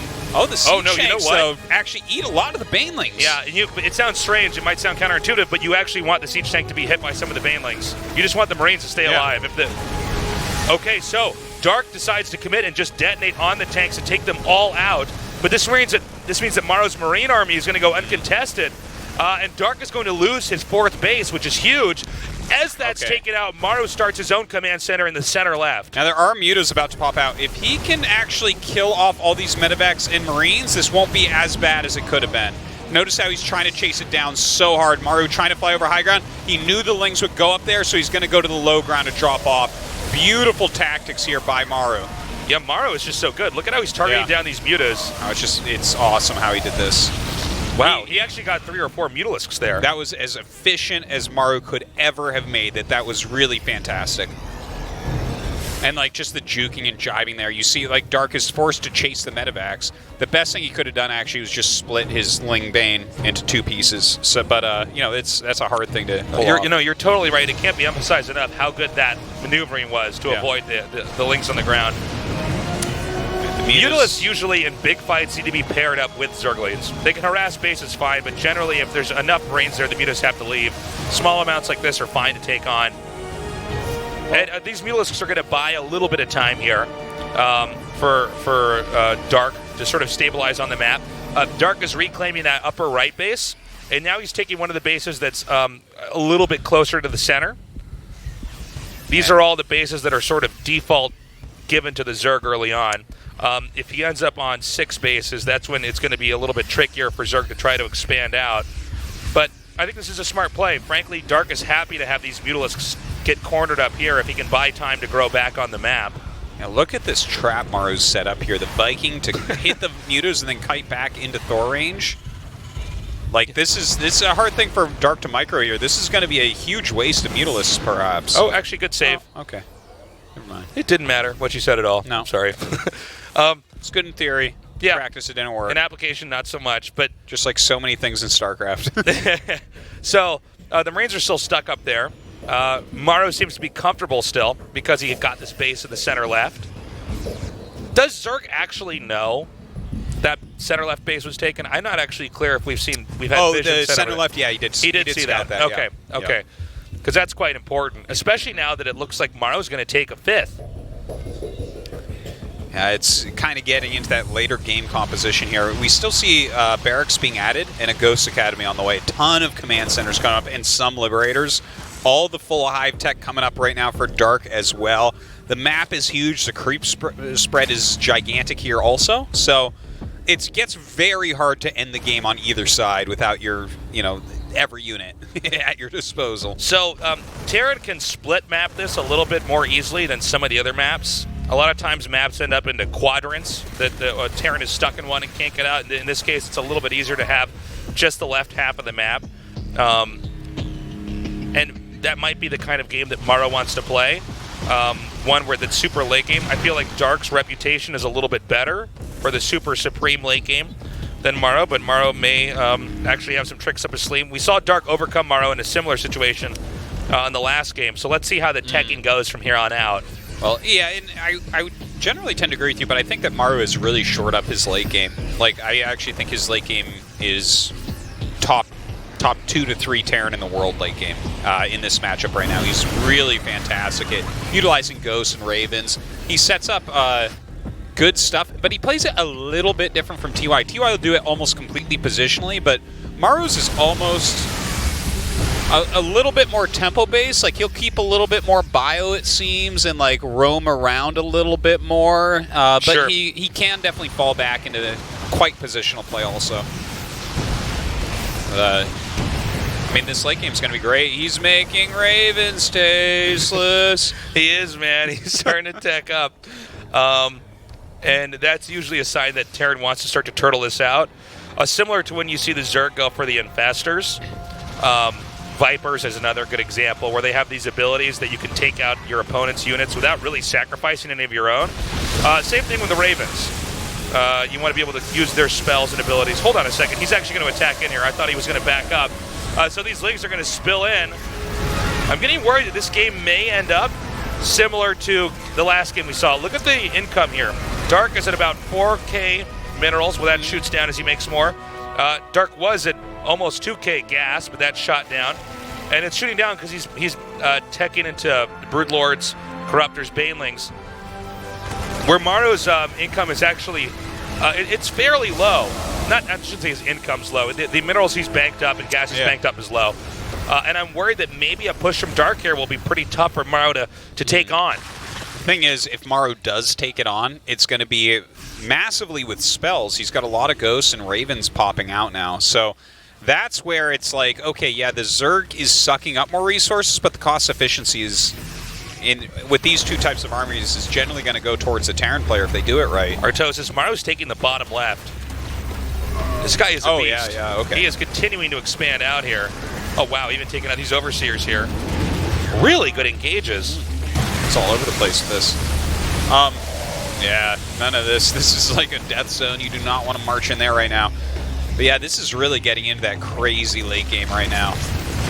But Okay. Dark is approaching it a little bit of a different way here. We see him with the Broodlords. Definitely can be very efficient with this, but this is where those anti-armor missiles can come in and really ruin your day as well. Scan comes down. And here we go! Lots of damage there. The Terran's going to try to run forward. The Broodlords are trying to kite back. He needs to get these Lings on the low ground here. The Corruptors are trying to fight off the Vikings. It's very important that the Broodlords stay alive, as they're going to allow the Zerg to sustain the damage and try to push through. And it seems like it's starting to work for Dark. Now, Maru has to hold this position here. Loses quite a few of those ghosts, actually, but he will get there are some sights Banelings off. that are not moving. Okay, he's moving them now. They need to connect on top of these ghosts, but instead are connecting on top of the tanks. Now, notice this. Zerg's backing up. He's waiting for reinforcements. You want an army under the Broodlords. These units are not good on their own, and these Vikings are closing in pretty quickly. Especially against Vikings, Broodlords are not good on their own. If only they could fly higher than the Vikings and drop Broodlords on them. I know. Shoot them with Broodlings. Yeah. Okay, so there's nothing here. I think the Dark miscalculated what he needed to produce next. Yeah, in fact, I think some of these Vikings might have been hidden. I'd have to rewatch the fight, but I felt like I didn't see this many Vikings. I think they came out of a production round and then just immediately joined the battle. Whereas for some reason we didn't see a rally of Corruptors up. Yeah, because not sure exactly why. If he had gotten a handful of Corruptors and then stuck with the Lings Banelings, I think he would have pushed him back. But because there's no creep close to the Terran's base, it's hard to actually push any further here. And Maru basically is keeping the Zerg at bay. And this is a really complex economy game that we're seeing here, where Terran is pretty confident overall he can win fights and be more effective with his supply and how much money he's spending, so that in the late game the Zerg will have used up more of the map. Now, this is one way to do it down here. Yeah. And this is why it's really hard for Terran to get... hold on a second. Whoa! Well, that looks weird. Yeah. Another planetary will end up going down. By the way, I really like this rotation of tech coming out of Dark. A lot of the times you see when it gets to this situation, the Zerg will just keep remaxing on their most expensive gas-heavy units and will end up with a gigantic bank of minerals at the end, but no gas. Here we see Dark, and we've seen him do this multiple times over the past week. Mix in, like he'll have this high-tech, more gas-based army, then he'll remax with like Ling Bane or Ling Bane Hydra, and he tries to utilize that, and he's kind of balancing the way he's spending his economy.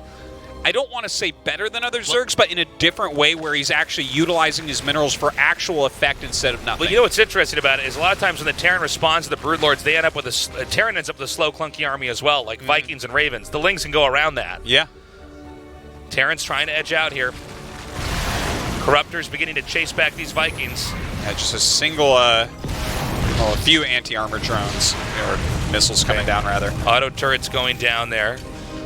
Now, Dark is actually taking the top center location. Another ambitious move. This is where it gets scary for Zerg, because you're expanding so close to the Terran. Well, those four bases in the middle are really kind of the bases that a lot of battles happen around. It's very hard to hold on to any of those because you get so close. Like, Maru can easily take the high ground above that base and then attack down into it, and that's going to be difficult to hold. Same can be said about that bottom one, but vice versa. But Dark, if he can hold those bases, that's exactly half the map. Half the resources are his. Okay, so there's nothing to defend over here. So again, immediately 12 SCVs are killed off. Yeah, and again, he's utilizing these Lings. He used Ling Bane before he cleared planetaries. When you clear planetaries, generally regular orbitals come and replace them, because Terran, and especially someone like Maru, is going to have those extra ones, right? He goes to Costco for his command centers. Yeah. And then the Lings can actually come in the second time, and without the planetary there, you don't need as many, and you get damage still. Okay, so big picture here. Maru has 37 SCVs. Dark has 82 drones. Wow. So the macro engine for Dark is like crazy. Look at this. He's not even lifting.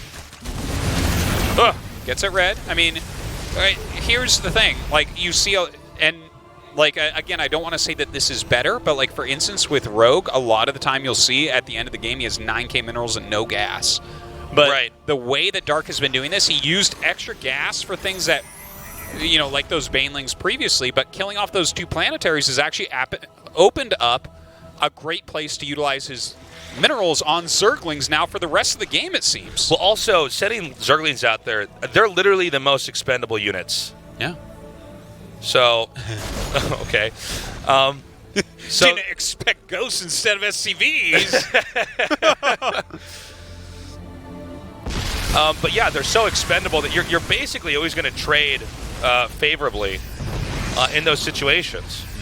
And you know, it is hard when Terran has this many bases. You know, they don't have a creep highway that connects everything like Zerg does. It's hard for Terran to get everywhere and try to hold this off, especially consider just the sheer speed of Zerglings on ground. The fact that he is taking out little clumps of army, clumps of workers here and there. Yeah. The fact that as this game's gone on, Dark has began to mine from the top center. We don't know if Dark has actually, or if Maru has spotted that top center one. I would assume he knows, but we have to check here. He might just be pushing back the creep and then suddenly, oh my God. Well, he certainly knows now. Yep, he's coming forward here. And look, he might get it, but the drones are getting away. He can remake that later on. Ooh, look at this. Immediately comes back. Mine. Yep. Well, he's got to suck up those minerals and that gas. Like, this is the thing that happens. These middle bases, you try to take them a little bit later in the game when you have some of these slower comps and stuff, and it becomes so hard to hold. This is really important. Zerg has to take out this bottom base. And there's actually another attack that we don't have on camera here, but it's at the very top center. If Zerg takes out this base, then there's no easy base to mine from anymore in this game, which means that Zerg might win in a long, drawn-out game simply because he has more resources. However, if Dark overextends several times and doesn't take this out, the game will seesaw into the Terran's favor. A lot of ghosts kind of marching through the center of the map right now, going towards that other expansion of Dark. Just a very small group of units up here. These Ultralists will be picked off very quickly. Nuke. Yeah, I don't think so. Might get Is some that the nuke we crawlers. saw flying overhead? Might have been. Here we go. So he's evacuating the drones here, but of course that means he's not mining. And we're at that phase of the game now where this is actually a viable strategy. Now hold up, big attack here from Dark coming in. All right, these Corruptors going to try to clean up some of the Liberators. We need to see how well these Ravens can do. The Ghost down here, it just seems like Terran might not... Hold up. Ooh. Yeah, Terran just has too much on the ground here, and the air fight as well. Wow, he actually throws down a whole bunch of turrets here to try to keep everything back. And with that anti-armor missile, it's going to do a great job keeping everything back. More Lings, Hydras, and Ultras on the way for Dark. Definitely playing a different brand of late-game Zerg here. Yeah, he really is. Dark expanding again, getting further and further to the Terran.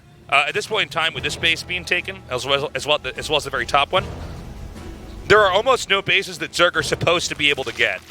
Yeah, if they could get him, but one more base, it's huge. It's against the theory of how we'd understand this map to operate. Yeah, you're not supposed to be able to expand on your opponent's side. It's his side for a reason. It's close to his stuff. It doesn't mean that it won't happen this game, but it's just, in theory, that's not the way this is supposed to work. Oh, look at those ghosts on the low ground, just waiting to snipe everything to death. But too many Banes, they have to get out of here. Okay, cloaking. I don't believe we have an Overseer here. He might just want to detonate these Banes. Oh my god, he actually hits a bunch of his own units with one of them. Oh, how funny. Okay, Zerg's also attacking.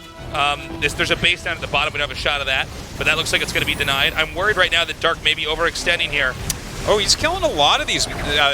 Well, not a lot, I guess, but those medevacs did get very low. He almost killed a lot. It's just the number of ghosts that gets scary. When you have ghosts in this high number, it's like super fast, super fragile siege tanks. I mean, when they get the snipes off, it's kind of crazy. Yeah. CC close to burning down if that's not saved. Dark has re-amassed a pretty healthy army. It's right now Maru with excess gas, Dark with excess minerals, but we've seen what Dark can do with mass Zerglings before. I really wish we could have gotten a shot of the center expansion for Maru, because I don't know how many minerals are there, but I think it should be almost run out.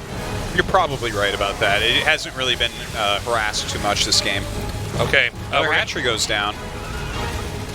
Okay, so a lot of these barracks are being taken out. Actually, more minerals than I expected over there. Pulling back.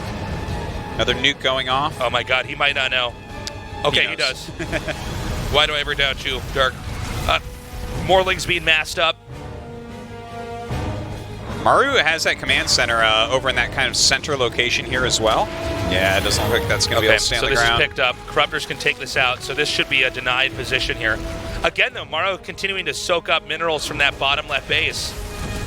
Yeah, Ling's still running around, finding damage all over the place. How many bases with minerals does Dark actually have? It looks like he has a little bit at the bottom base that's close to his main.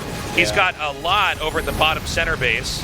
This base is going to be denied. In fact, this might be it, Artosis. Oh, God, this is a huge move that he's making right now. Lings and Banes running up. The Ghosts are huge in number, though, and they start to get their snipes off. He is going to hold here. Yeah, he's going to hold, but he's not mining from this base. He's lost that position. He's going to have to reclaim it.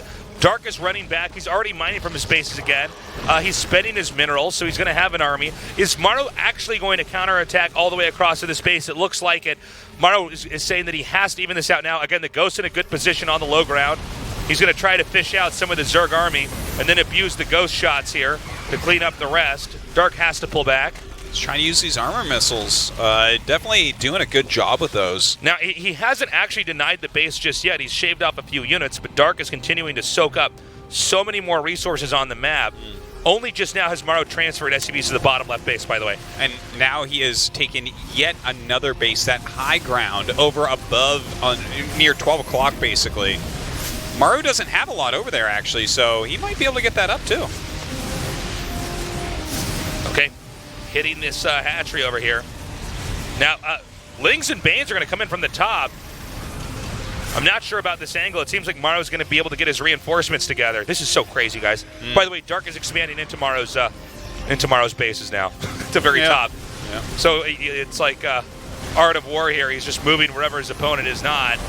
Okay, he's going to come in here. Now, again, the Ghosts are just in such a good position. I don't know if they're going to be taken out. Is this an overextension? The Ghosts are kiting. Ooh, those Banelings being split up. That was a great split on the Ghost. I think Maru might have done it again.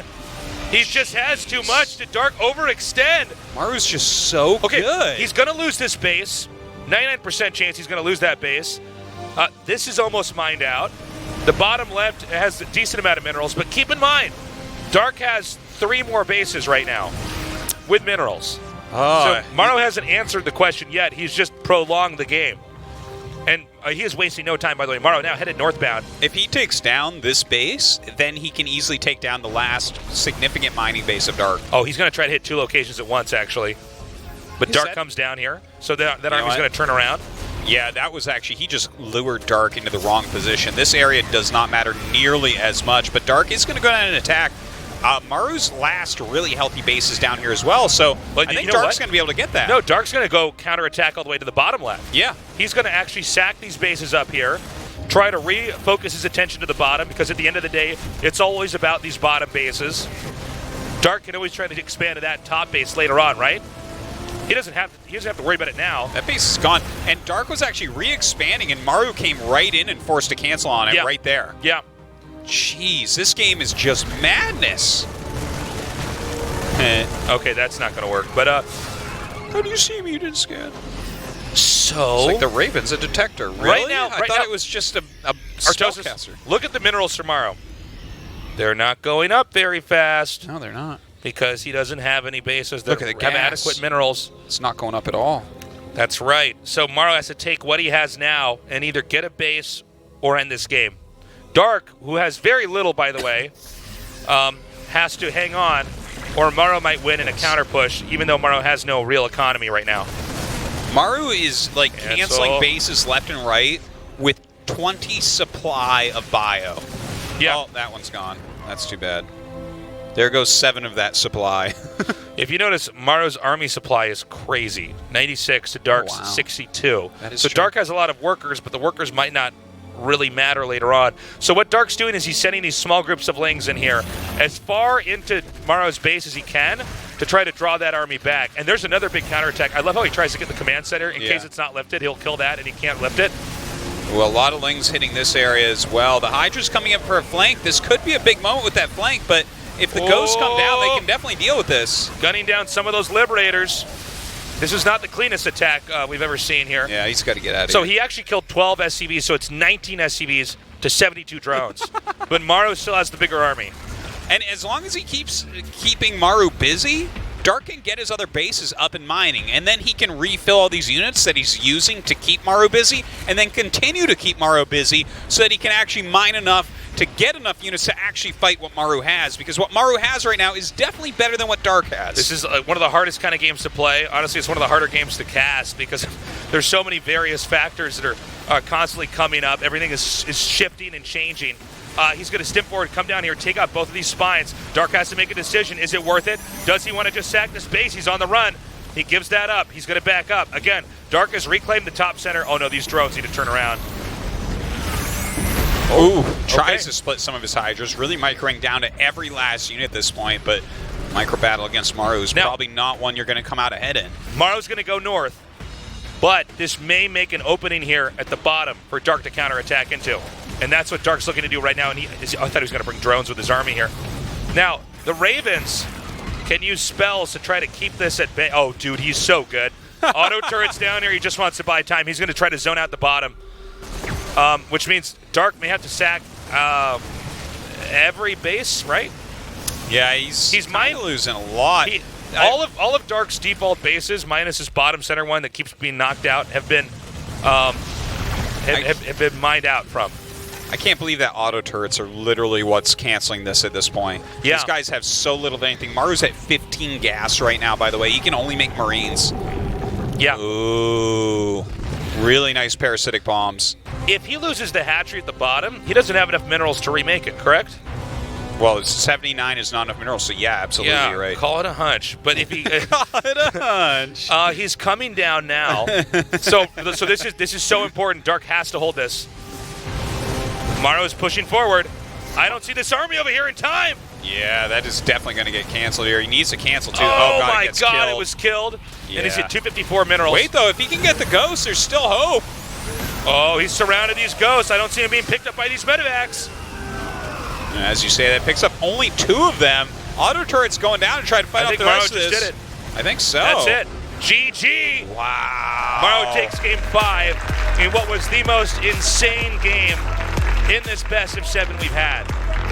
I cannot imagine how exhausted both players are after that. This has already been a pretty long day, and Yeah. it's just getting longer, man. Right now, it is 3-2, so Maru has an opportunity to finish it up here on Darkness Sanctuary. Is that something he's going to be able to do? Darkness Sanctuary is a really gigantic map, and it's the least practiced, least played map that we have. Yeah, it is a wild card as far as maps go. Dark, you could see reflecting on that game. I thought he played, even though Dark lost, I thought he played one of the most technical late games in ZVT I've seen. On a map positionally, I think it was not favorable for his Dark to be in. Yeah. Maru wanted to drag the game out that long so we could get in a fight like that to close it, but Dark was honestly, with godlike positioning, continuing to expand into Terran territory. Maru, for a lot of the end of that game, had no active economy, but had enough of an army to keep stamping out expansions, and just barely he managed to stop Dark before Dark got out of control. I just loved that and outgrew him. It was so cool. There were so many cool aspects of that. I mean, these two hitting a new level as we watch it. We're going to game 6. Maru 1 win away from going to the finals. Dark has to win this game and the next. GSL Season 1, Code S, Daybreak.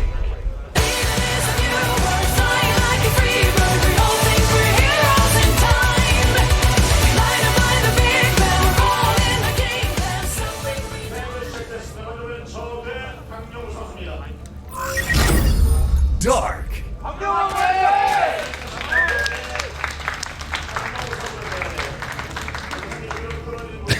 I can't quite read Maru, this sign. prepare for dark revenge.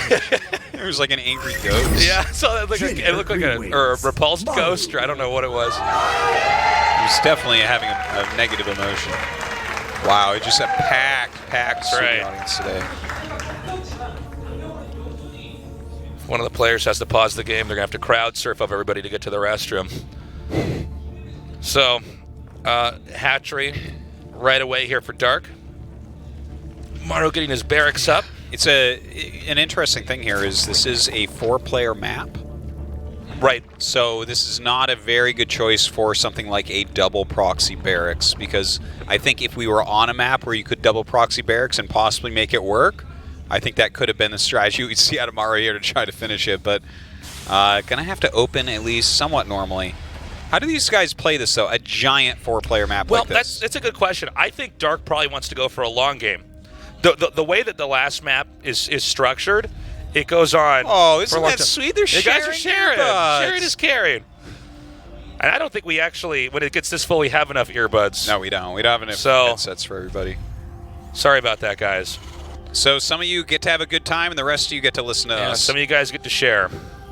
But to go back to what we were saying, I think the last map, because it's not as big, thanks for coming down. From Romania. Because the last map, it's a little bit tighter. Terran, like we saw, can cut it in half a little bit more easily, drag the game out, and eventually you get a Zerg in a position where it's like really awkward. They're actually trying to expand on top of the Terran, and that's easy for Terran, especially someone like Maru, to deny that. On this map is huge. This map is, if Zerg gets out of control on a map like this, I don't know if Terran can stop him, especially Dark. Oh, man. If this went super duper late game, you can kind of cover more bases on a 2-player large map, especially something like Ascension, right? Because you have the 4 bases that are all in a line on high ground, right? And then you have 2 bases right below them. Then you have the center 4 bases. So those are kind of that's the base layout when you think about it, right? From both sides. Here, each quadrant has 4 bases. And every base away from those 4 bases is like a million years away. There's one way to look at it. On this map, you can, if you were to make a line right down the center, from top to bottom, and then from left to right, then the center, it's in quadrants. So Terran has a hard time getting out of that quadrant. It can happen, but it's just very difficult to try to sustain your presence when it's shaped like it is here. And this is something where Dark may force Maru to play by his terms. But there's ways for Terran to play around that by being really aggressive, by trying to do very specific timing pushes that just end the game. You don't have to play late game if you don't want to. You can try to do some really aggro attack and just close it out. So maybe he's going to do that. Yeah, it could be. Cloak on the way right now. We'll see if that's a fake or not. There's an Overlord flying in, so I would imagine it's going to be a fake. Maybe a Liberator coming up with it. I've seen that a lot from him. Okay, Hellions trying to run in. Some well-placed Zerglings, actually. A lot of damage on those Hellions. Already one goes down. And he does have to run away. Of course, we have the Roach Warren coming up, so see if Dark wants to get aggressive with this at all, or this might just be defensive. And he is going into Banshee play. You know what? This could be the mech map here for Oh my god. Maru. Yeah, that's cool. Whoa. Okay, so we don't... Well, this has actually become a little bit more trendy, but we don't have hidden expansions as much in StarCraft 2. But on a map this big, what's smart about this is that the odds of Dark really checking there are so minimal. So when you take a hidden base like this, all your mules, you want to land them at the hidden base. Yeah. And you're basically... You're a liar in the game, right? You are lying to your opponent about how much you have, and this is one of these things where it's like... You know, like the pilot checklist, like before a plane takes off, you have to tick off all these boxes so you don't crash the plane. Yeah. Well, in some ways, there's like a top-tier pro gamer, I don't want to lose to any bullshit, checklist that you have to make. And one of them is technically check the other mains, just in case they actually took a base there. Yeah. And this is something we got to watch for, because if this is spotted, it's going to be bad. But there's a huge attack coming here from Dark, and the fact that this attack is coming and that Maru spent a lot of his money on that command center means it might not matter. Yeah, it's a possibility, but he meant Banshee, so this is like the best thing he could possibly have to try to help pull this off. We'll see how many Zerglings he actually ends up losing. Okay, so right he's managed now, to like get inside. This actually for Maru. Yeah, so far so good here. He's actually spread him out pretty well. Yeah, sick hold. And he still has a hidden base. Still losing a few more SCVs, but I mean the cost of this attack was really quite high. So this is Terran. Now this might get denied here, but this is actually a Terran that's going to be on 4 bases against a Zerg that's on 3. But the Zerg thinks that it's 3 versus 3. So he's like, let me just push these roaches over here to my command center. Yeah, that is going to make a big difference.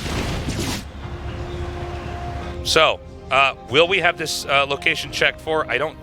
Well, hold on. Let's follow the green line. Oop. Oh, no. Took away that shift queue. Looks like he's just going to send them down to harass at what he thinks is the 3rd base, but is actually the 4th. It is going to be a mech composition here coming out of Maru. And, okay, so this is... I was going to talk about this a little bit before. He hasn't used mech yet, and I like his choice of mech here because of what I was talking about before, how everything's in quadrants. Speed Banshees is something that Maru does. Not everyone likes to use that with mech, but he is a big proponent of it. And Speed Banshees should be able to wreck other quadrants, where because the Zerg flying army is so slow. And when you get a good chunk of Banshees, like, you're not going to be able to hold that with static D, really. When you can make 15 spores at each base, that doesn't make sense. Well, also, you can defend, for instance, your hidden base. There's just so much you can do with it. Yeah. Especially on a big map. I think you're right. With the mobility and everything else, it's great. Yeah, I think that's going to be a big factor as well. But, again, that base in the bottom left is really paying off. He's getting the gases there even now. Okay, now, there are a few subtle things that actually may telegraph that there was a hidden base taken, like the fact that Terran seems to have so little. Yeah, right?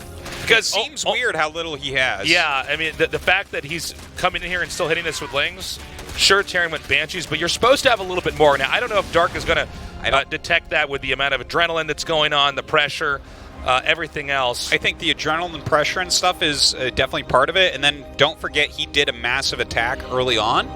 And killed some SCVs and killed some units with it. So at that point, the game is already so messy that you're not super used to how many units they should have. That can definitely fudge the calculus of how you're viewing where you're supposed to be. Dark is going to expand again here. Now, just because this hidden base isn't spotted, guys, doesn't mean Dark's going to lose. It just means he's in a position he doesn't know that he's in. Yeah. So every choice he makes is sort of based off of the incorrect data. Yeah. By the way, that Hyperflight rotor's on the way. So Banshee speed, this is going to be a big deal. Some Banshees flying over to the 5th base it's morphing right now from Dark. But that's so far away from everything. Like, are you going to attack, move your Hydras over there and save it? I think not. And this shows the utility that the Banshees have from the early game on throughout. This is going to be a serious pain for Dark throughout the entire game. Like, I think the Banshees are going to make just this world of difference. He's going to have to really try to figure out a way to deal with those correctly. Whether that's like static D or maybe spreading out Corruptors or even Vipers or something. Well, I think if anybody can weather this storm, it's going to be Dark. But it's versus a kind of a wonky unit comp that not a lot of Terrans tend to use. Yeah, not too many Terrans are really into Speed Banshee that much. Like, we see them occasionally. I remember way back, Ryung was super into them with mech when no one else was really meching. But, you know, again, you see him like Gumiel use them occasionally. But Maru has really made them a staple of his mech play.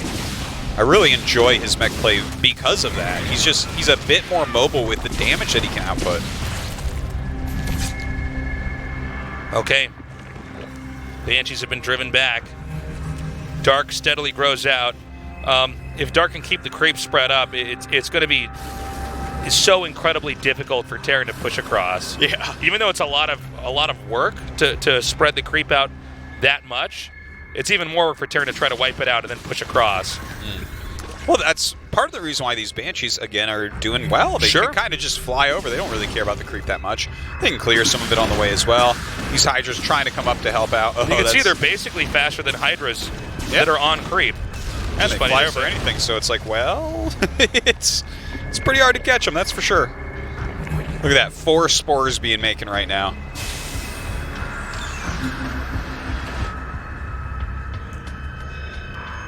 Okay. As time passes, Maru continues to turtle up. He's not interested in necessarily pushing out on the ground with anything that's committed to ending the game in any way. You kind of stay back and power up. Now, one of the things that can be a little bit scary about this is that you're only harassing the Zerg. And Zerg left to their own devices, especially Dark in this case, they can get really, really big at kind of a crazy rate here. It's funny, he abducts in a Banshee, just takes half health and still gets away pretty easily. We need to see some parasitic bombs coming out in the future.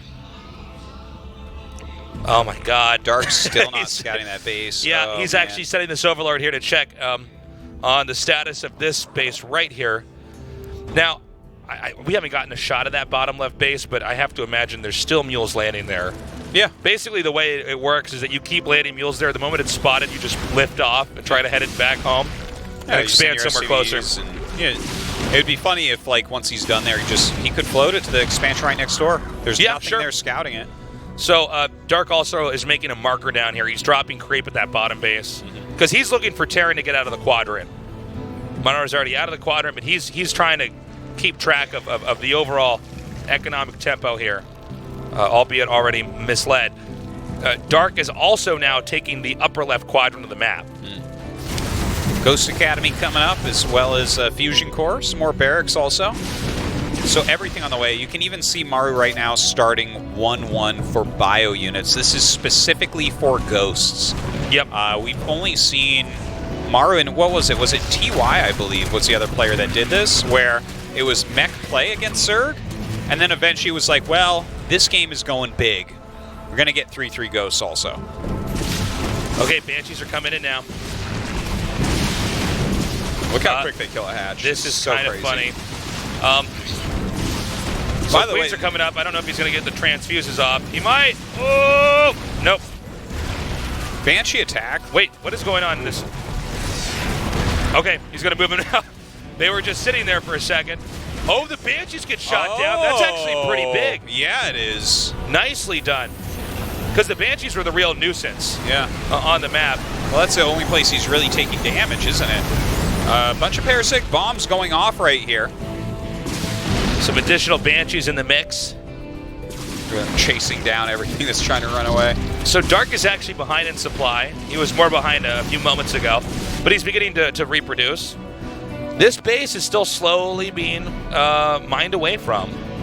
And I think this might be a game where throughout this entire game from start to finish, Dark never knows about it. Now, I think you're definitely right about that. Like, maybe he'll find out way later because he's not about to die, right? So eventually he'll have things everywhere and checking everywhere. But by the way, 13 Swarm Hosts coming up. Definitely something that was very popular against Mech at one point, but Gumiho kind of forced out of the meta. But Dark has been using to reasonable effect. This is really late to go Swarm Host, though, so I'm a bit interested about it. Well, let's see if Terran has the right unit composition to deal with it. Zerg's pushing down right now. Dark is trying to get into this location. Some tank shots. There's no way that he's going to actually break this location. Yeah. You know, and really, Dark has to be careful because Banshees don't run away that quickly off of creep. Oh boy! Wow. Shouldn't have fought there. Yeah. Now the Swarm Hosts are coming in here from the north, and this is a kind of a cool little position that Dark could try to chisel away at because it's pretty close to his own bases. So he's basically in his own home turf, hitting him on Maru's side of the map. Yeah, it's quite true. Like, he can just bombard that all day and then eventually move it over to the left side of the map because, you know, hopefully for Maru's sake, he gets that left side of the map taken and then you can bombard that as well. And over time, you're definitely going to gain a lot of value off of these. He has 13 right now, adding a couple more. So I believe his total will be 15 if I'm adding 13 and 2 together correctly. Greater Spire coming up. And Maru is actually now really beginning to cement his position in that bottom left quadrant. Now, Zerg should be poking in there eventually. And it's still going to be up to whether or not these bottom left bases can be taken. Again, it's much harder for Terran to actively split a map in half like this. Zerg have way easier access with their army down there. Uh-oh. The whole crowd's going, oh! So now he knows. He sees the size of the mineral patches. It's like, oh, and man. Dark's heart is full of regret. And he can't even kill it either. Oh, wait, yeah, he can. Never mind. He has Hydras coming in. All right, so that will finally fall, but you know what? It way more than paid for itself. Yeah. No, I mean, it already worked. It already worked pretty effectively. Now, with that occurring, at least in this moment, Dark now has a much better idea of where he is in this game and what he needs to do. So Dark has taken every base in the top. Whoa! Oh my god. Oh my god. You don't kill a hidden expansion, get away with it, Dark. Yeah. There will be That repercussions. was crazy. Yeah, that was a ridiculous. He's remaking 16. Well, that's how you do it, Tastes. They kill 15, you make 16. You know what's funny about that is just to think about the emotional roller coaster that Dark's been on right now in the last minute. Finding that hidden base and realizing he had misjudged where he was. Yeah. Then losing his swarm hosts. Jeez. Ghosts are starting to push forward here. Dark has a lot of bases, though, right now. This game is absolutely not decided one way or the other. If he can deny those bases on the left-hand side, which it seems to me to be easier for Zerg to do that in a way. Again, I think the Speed Banshees are helpful, but things like this, the Swarm Host coming back out, obviously he needs to be a bit more mindful of them, but keep bombarding this base and then go over and start bombarding the left. And if you can just kind of hit Maru all over the place, his slow, clunky army can't be everywhere at once. All right, muffin time. Hell muffins. Yeah, coming through. Ling's actually with a good surround here on these Hellions, not actually able to do that much damage. And really, the Swarm Hosts here are just a consistent nuisance for Maru. He's going to have to constantly devote resources or give up that position. There's still minerals there, but a lot of the money he spends there is just going to go back into trying to keep that expansion alive. It seems like Dark's had a hard time actually getting the damage he needs to do in the bottom left. Also, the creep has not really been spread to the bottom left. Yeah, that is true. Oh my god, he almost broke How to the low ground. did that get? Oh, I want to say that was like 20 HP. Jeez. Goes down fast. It's actually pretty important, too, against a Swarm Host. If he loses that, he could actually lose that position. Again, the Swarm Hosts come up. Oh, I like that. The Spores plus Queens there to help is he him going to get it now? Yeah. Goodbye. And this is just free damage. Now, meanwhile, a huge attack here. Oh, man!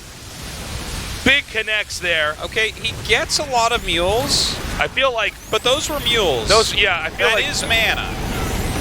Whoa, that was awesome. Now that's what I want to see here in this late game against these flying units. Parasitic Bomb, man, it sticks to him. He's burrowed some Banelings over here. So really, Dark constantly hitting at the far right with free units while trying to push down here into the bottom left. Do you feel like he's supposed to Nidus the bottom left or something like that? Oh, something absolutely. I feel like these long rundowns off of creep are just it's totally manageable. Well, I will definitely say I do think that in a map this big, if you are not utilizing things like Swarm Hosts and Nidus Worms, yeah, as theory crafty as that sounds, as much as that sounds like it's on a forum, it's on the Battle.net forums. Yeah, you should. It's so big, you can't get over there in time. Like, if you make their army get drawn to one area, and then you Nidus a different area because you have like an Overlord or a Zergling over there, yeah, the speed with which you can move your units around is just vastly higher than what your opponent can. Sometimes they won't notice, but even if they do, they probably won't have enough units there to fully stop the damage you're going to deal. So this is becoming a little bit scary now for Dark. The bottom left seems to be secured by the Terran. If Dark cannot take that out, this game is no longer a matter of does Maru push Dark. It's actually right now, can Dark push Maru? No, that Ghost took up 2 slots in a bunker, actually. How about that? Yeah. I think that if Dark can't do this stuff for real, it's going to end. Look at all the bases. There's actually one base that's not been taken, and that should clearly go to Maru. Yeah. Dark is going to run out of resources before Maru does because he expanded ahead because he's Zerg. Maru sits on the bottom left for long enough. Dark runs out of money. Dark has to attack in. Maru, using Ravens and Ghosts, wins the fight and wins with the counter push. So really, a game burden on Dark. And Dark, you cannot let the Terran take this bottom left spot. Yeah, it's so true. Like, you need to deny at least one base here. Maru is so efficient with these units. I do want to see some Swarm Hosts. I want to see him jumping around left to right, killing anything. Anything with these Swarm Hosts is worthwhile. Units, turrets, just hit your volleys of the Locust, you know? Okay, here we go. Corruptors coming in now. Very nice spreading here with the Corruptors. Vipers coming up as well. Yeah, the Vipers desperately want to get down these parasitic bombs. Oh my god, there's too many ghosts. Too many ghosts there on the low ground. You're definitely right about that. He did get some parasitic bombs down, though. And those parasitic bombs are definitely gaining a lot of value also. Especially with that splash. There's 89 drones. Ling Hydra. This is exactly what we see Dark going for right now. That means he is going to just attack fully into some area. There you go, the Nidus finally. We'll see where he pops that up. Another great move here with the Swarm Host, too. The pressure's really on. Keep in mind, though, Dark has a lot of minerals and a lot of gas banked. So he can attack in, Remax attack in, Remax attack in, kind of like we saw on Abyssal Reef. Yeah. But there's only so much time. I mean, the sand is running out of the hourglass here for Dark. He has to come up with something. All Maru has to do is sit back and hold off the attack, and the game is done. But with the Niduses, this is going to be very difficult. Where do you actually center your units as Maru? Because a lot of them have to be siege. A lot of them are very positionally based. It's possible that it's more wise to attack the main like this. Yeah. Because there's nothing here and all the production structures are here. I love it. Oh. Taking down some of these depots while he's at it. The siege tank is kind of slowing this down a bit. Even bringing the Storm Host way far up, and it's time to turn around. But now here's the army over here. Go Nidus the left side. I want to see it. Yeah, it would seem like it would be wise to try to get them to position their army over here and then just Nidus wherever they're not. And I gotta say, I am stunned that those Corruptors flew into that location. Yeah, maybe you didn't realize that there were oh my god, a bunch of invisible units there. So Dark is again retreating. I'm sorry, is this Nidus Worm anywhere? No, he hasn't made it yet. Okay. It's like I think he realizes he needs it, but you need to get the vision to do it correctly as well.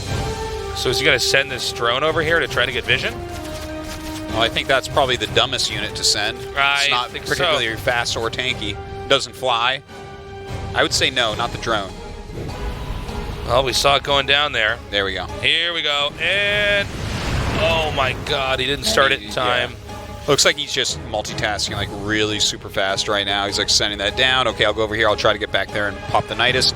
That top left base, though, is actually, or the bottom left, sorry, by the way, is the most mined out of all those bases.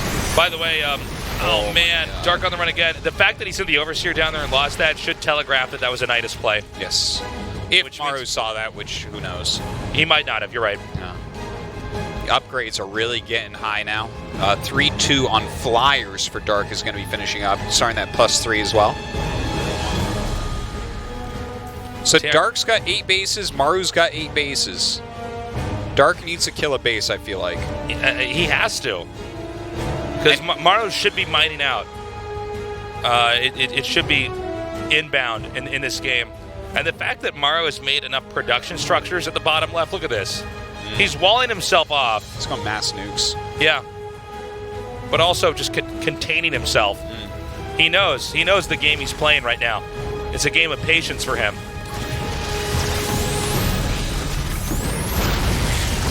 Okay. Oh, just little scuffles. These aren't that meaningful. Well, anytime he kills an Ultralisk or a Baneling, it's that much less gas that's invested into a later part of the game. It's very true. A lot of these games have gotten down to both sides not having any money left as well. Dark's bank is bigger still, but okay, every time he sends out the Swarm Hosts, I get a little Zerg smile, and then when he's doing things with his other units, like what we just saw, I get a little Zerg frown. It's like you can just kind of see where the value is coming in, and I'm sorry I keep saying that word, but this is what this game is about right now. Everyone's basically got everything that they want, and it's just about trying to use everything as efficiently as you possibly can because you run out of money in Legacy of the Void. You know, and the Swarm Hosts may be the MVPs here because if he could keep trading in and not losing the Swarm Hosts, well then eventually, you know, that the Terran just is losing way too much for free, but I do feel like, you know, every time we see plays like this one coming up here, oh man. Oh boy. Wow. So most of the Swarm Hosts are going to be okay, sent out now. More Storm Hosts being made. I think Dark, I guess, agrees with what's going on here, the value of these units. Trying to whittle away over time. He's going to be up to 20 Swarm Hosts shortly. Still haven't seen that Nidus Worm actually deployed. Yeah, it's kind of weird. Even if it's just Zerglings, he has 10k mineral, right? I do want to point out as well the fact that Dark must be exhausted. Same with Maru. These have been intense, long games. Okay, here we go. Slowly driving these ghosts back. Any ghost he can get is huge. Jeez, ghosts are quick. It's like ghosts are always on creep, man. Yeah. That's how quick they run. But we know their deaths are very painful based off that sound effect. Okay, another great play here. As long as these Ravens can get away. Good harpooning.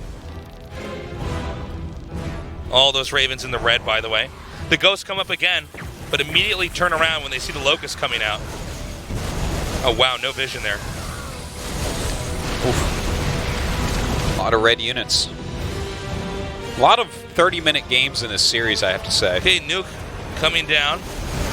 Now this nuke is where the Swarmos are, so Dark is going to have to back up. Now, let's look at the minerals mine. I'm squinting at the mini-map here. I believe there's only 2 bases that Maru has left, with a reasonable amount of minerals. Okay, hold up. Maru's really pushing up. Again, Dark with 10k and 4k minerals to gas, respectively. What's that Hellbat doing? He's going to get nuked, man. He's going to nuke his own Hellbat. Oh, my God. He's crazy. He forgot to cancel the nuke and hit his Hellbat. He's starting to drive him back here. He did take out the hatchery in that spot. Now, as far as dark spaces go, it's a little bit hard to tell just looking at the mini-map, but I believe he basically has like 1.5 bases left. Oh, my God. Time for Yamato Cannon. It's cool. Yamato Cannon or Toast. Okay, Maru's trying to push out. He wants to try to trade off some of these units here. Nice surround with the Lings. Some Banelings connecting as well, but it's not like he's not really killing that much. And the fact that he's the one that lost a base, that's not really what I expected to see in this game. With this type of army from Maru, the damage versus structure output of this army is just so low, it's kind of funny that he's the one that's killing bases at this point. Okay, there are some infestors up here, so that's really important. Right. Battle cruisers on the way. Not operational, but on the way. Okay, coming up. Some of these corruptors doing a decent amount of damage again as the missiles fire down here. It's kind of interesting that Maru chose to take this game in this direction. I didn't think he really had to push, but it seems like he wants to try to end this now. A lot of auto turrets going down. Zerg trying to zone himself away. Ooh, flying through some of the splash damage. Those Ravens are deep in the red. If only he can get a bit more damage there, that would be a big pickup to kill that many Ravens. Okay, Baneling's about to be gunned down before they can actually come out. God, he's just pushing into the heart of dark right now. This is a very odd way to try to end this here from Maru. It looked like he was just going to outlast the Zerg. Now, the only thing that Dark still has is this massive bankroll. Yeah. He saved up a decent amount of money. He spent about half of that. We have battle cruisers actually teleporting over to this location. Well, it's already mined out except for the gas. So. Yeah. Maybe not the most useful spot, but definitely useful here. Okay, I think Maru is going to win this game unless Dark comes up with something very quickly. Yeah. And right now, I think Dark adding together all the various fights they've had, how long they've had these expansions, the fact that there was that hidden base taken earlier on. Yeah, and I think Dark is almost out of options. He's now even in minerals and behind in gas compared to Maru, and Maru basically is closing out all these spots on the map. I saw his Vipers fly in again. If he has new parasitic bomb energy, maybe he can clean up the Ravens and then utilize this Lingbane Ultra army that he made. This will kill the ground army. Okay, here we go. He needs to get rid of the flying units He's coming in. A lot of these Ravens in the red right now. And I think he's going to take out quite a bit of those. Coming forward, a lot more Lings on the way here. Jeez, even the BC's adding damage. Did Maru overextend here? Too many Corruptors. Okay, hold up. He's taking this out. Oh my God, both their banks really plummeting right now. Maru has a ton of gas, but really not that many minerals. He's actually making more battle cruisers as well, which is kind of interesting. Yeah, I did not expect that. Well, the tactical jump, you can always get out. Okay. Oh, and even he had it recharged just in time to save that one. That is a long, long cooldown on that spell. So, Maru now transferring whatever remaining SCVs he has. Did he overextend? Great catch here, by the way. Let's try to take those out. Granted, there are not a ton of mineral patches left to mine from, but Dark has to approach us very carefully. He's not mining just yet. I think his base actually just finished as I was ending that sentence, so he's now taking that expansion. He has a finite number of units. The army supply overall seems to be slightly lower than what Maru has, although he does have mobility on his side. Oh, just jumped his BCs in. Okay, his Yamamoto's right there on top of some Corruptors. Will end up losing one of the BCs, but should be able to clean up the rest of these Corruptors. And I think now that the Corruptors are all taken out, the air army reigns supreme, right? We see that Dark's just remaking one more Corruptor. I don't think one Corruptor will deal with all that. No, I don't think so. And this may be checkmate by air control. Few Lings coming out, but yeah, it seems like Terran's mining enough that the flow of units coming in and out is just adequate. And he gets kind of able to deny anything else that's coming out here. Hemorrhaging Ultralisks like this in the main is not going to allow Dark to get a win here.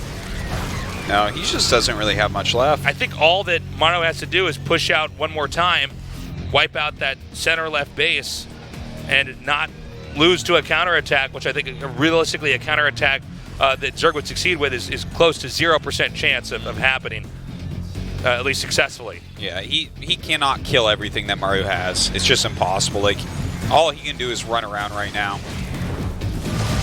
I would say you can see it in his face, but you can't.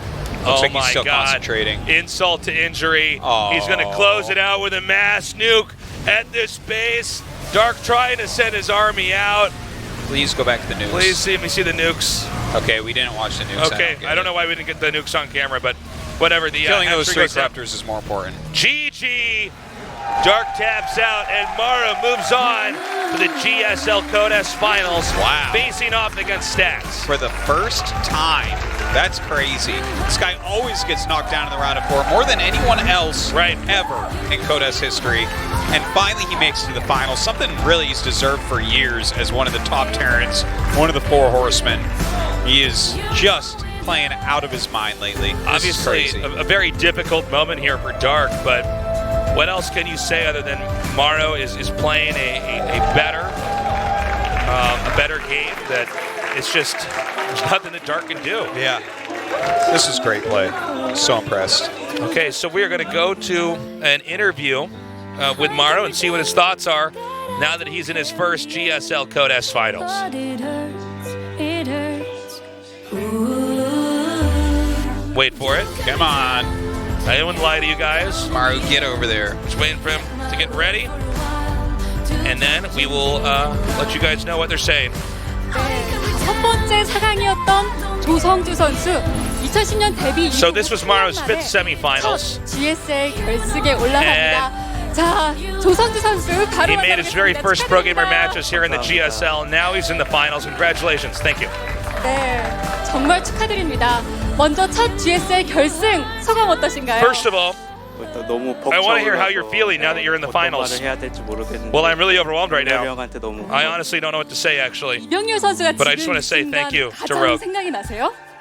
네, 너무 열심히 도와줘가지고. So Rogue is the first person 많은 거 that was helping you out? 네, 지금 눈물도 Yeah, he helped me out a lot.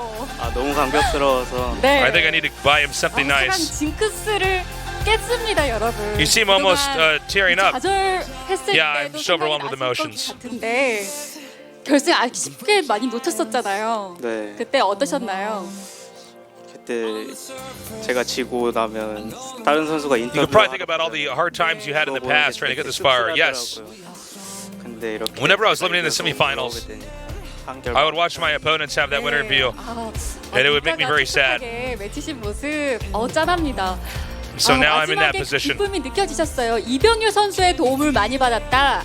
7세트 마지막 7흑 성소 이 경기까지 이병렬 선수의 흔적이 있었던 So the last 겁니까? map is on Darkness Sanctuary. 제가 다 짰는데. Tell us about that game. 문제점을 다 체크해줘가지고. 네. 좀 잘 풀린 것 같아요. The build 마지막 세트 was something I had honed, but Rogue was helping me work it out. so that I can be successful in late game. 마지막 세트 느낌이 어떠세요? 잘 하신 것 같으세요? So there were so many things to watch throughout the series. It was really entertaining. 상대 올인을 We even saw 막아가지고 battlecruisers. 되게 마음에 편하게 해가지고 How would you evaluate your performance? 원래 애초에 반전을 I hope he says 40%. 네. 몰래 멀티도 안 들키고 Overall- 올인도 막아가지고 잘 풀린 것 같아요. 네. 그 앞서 4, 5세트 I knew we were going to be splitting the map half and half. 끝을 And there's going to be some powering up and battling. 결과도 달랐죠. 4세트는 박명우 선수가 이 조성주식의 밤까마귀 후반 운영에 대한 준비와 또 대응이 완벽했다면 그 다음 경기는 유령과 밤까마귀의 힘 정말 강력했습니다.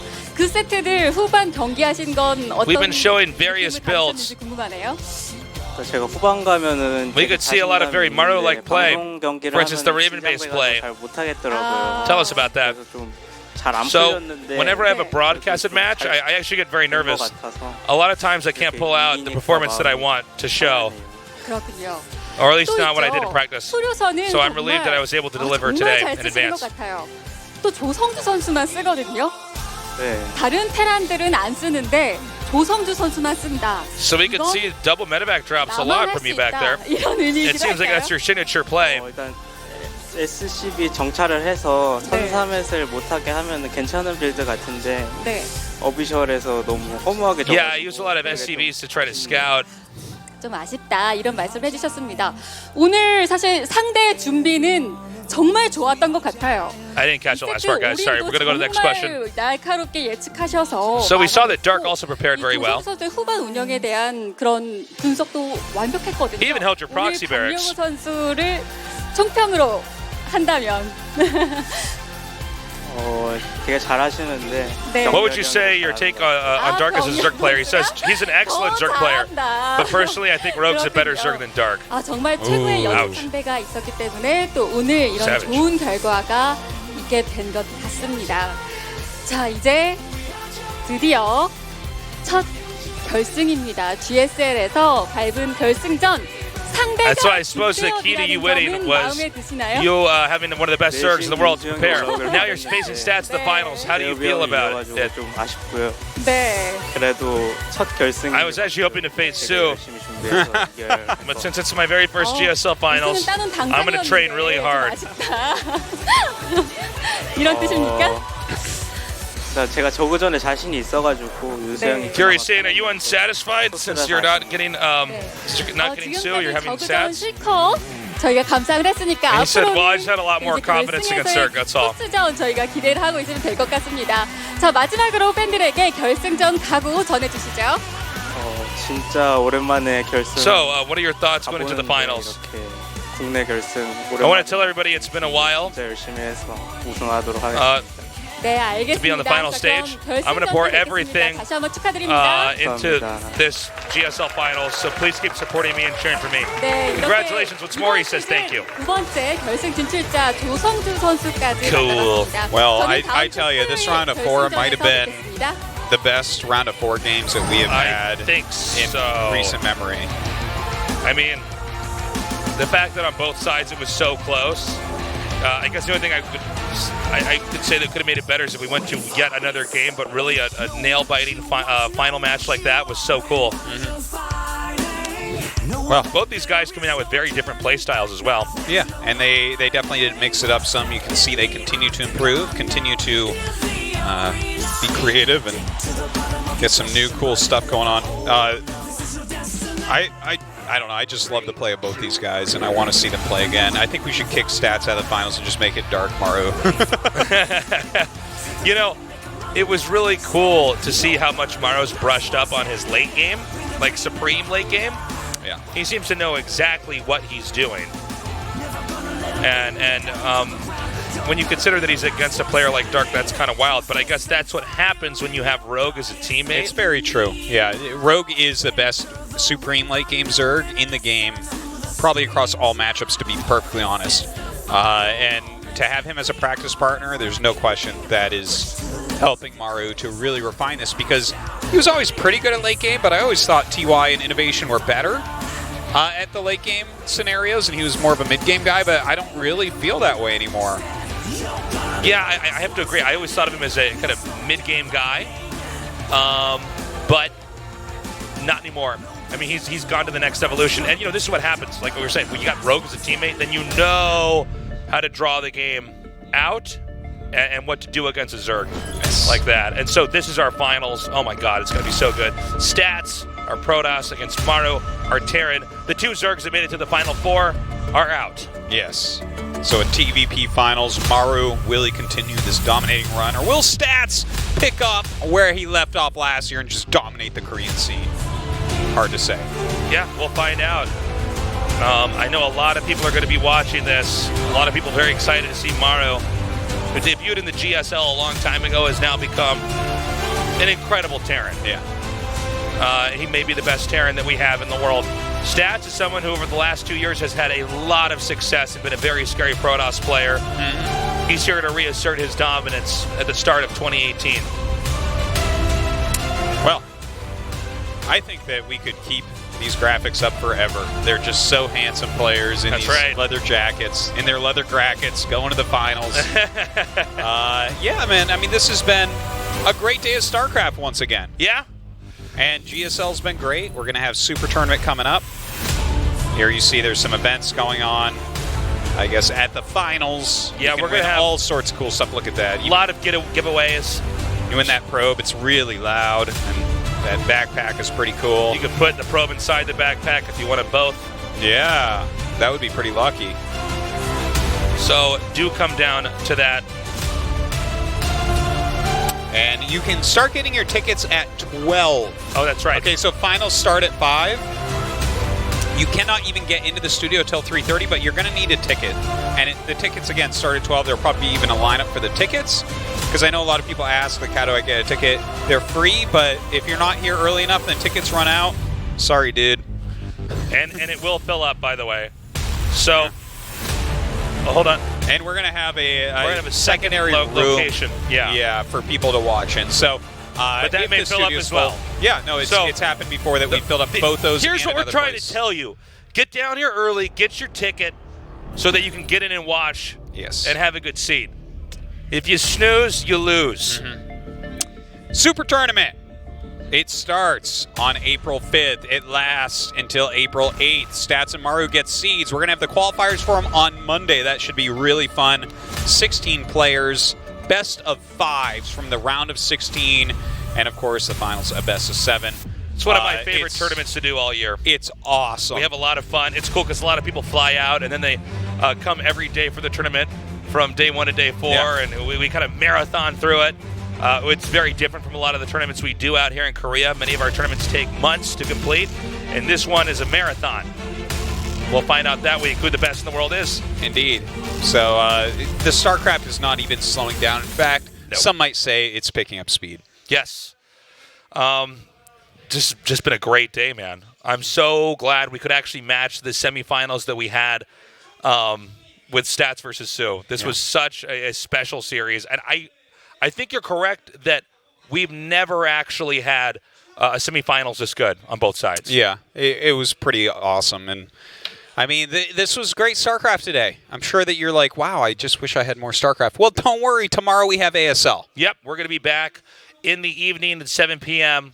KST, so do join us for that. We're still early on in the ASL. Yep. We've got a whole bunch of new maps we've never really seen anything like before. We're using some island maps. Those are island maps were discarded in Brood War like the first 4 or 5 years that professional play was happening. So to have those back is showing us some really cool games.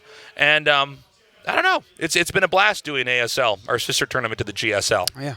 So, I mean, the fun never stops. That's right. A couple ASL days this week, and then finals coming up. I mean, 20 years of StarCraft. Here's 20 more Tasteless. That's right. It's been awesome. It's been a blast. Yeah. May StarCraft never go away. Indeed. And just don't forget about the finals, guys. Make sure you tune in. Do come in early. Yeah, if you're here. Do get down here early if you can be here. And if you can't be here, well, that's too bad. I guess you might We're not not here live to in Korea. judge you.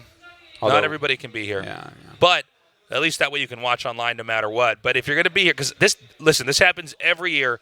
There are people that fly out here and to their shock and dismay, do not get in the studio. Yeah. It's sad. It's a sad thing. It's weird. It's awkward. I'm sorry. Sometimes they're tweeting to us, and I'm like, I'm literally casting. I'm literally Can't do casting, and this. even if I wasn't casting, I can't get you in. So be here early. That's all the time we have. Have a good morning, afternoon, or night, wherever you are. We love you, and we will see you at the GSL Codex Finals. Oh, it's Saturday night. I pray for the wicked on the weekend. Mama, can I get another amen? Oh, it's Saturday night. Swear to God, I ain't never gonna repent. Mama, can I get another amen? Oh, it's Saturday night. Yeah.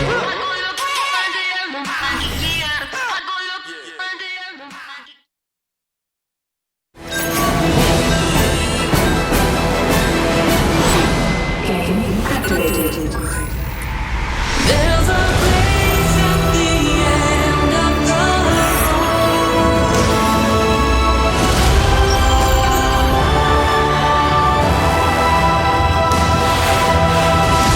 GSL Season 1 Code S.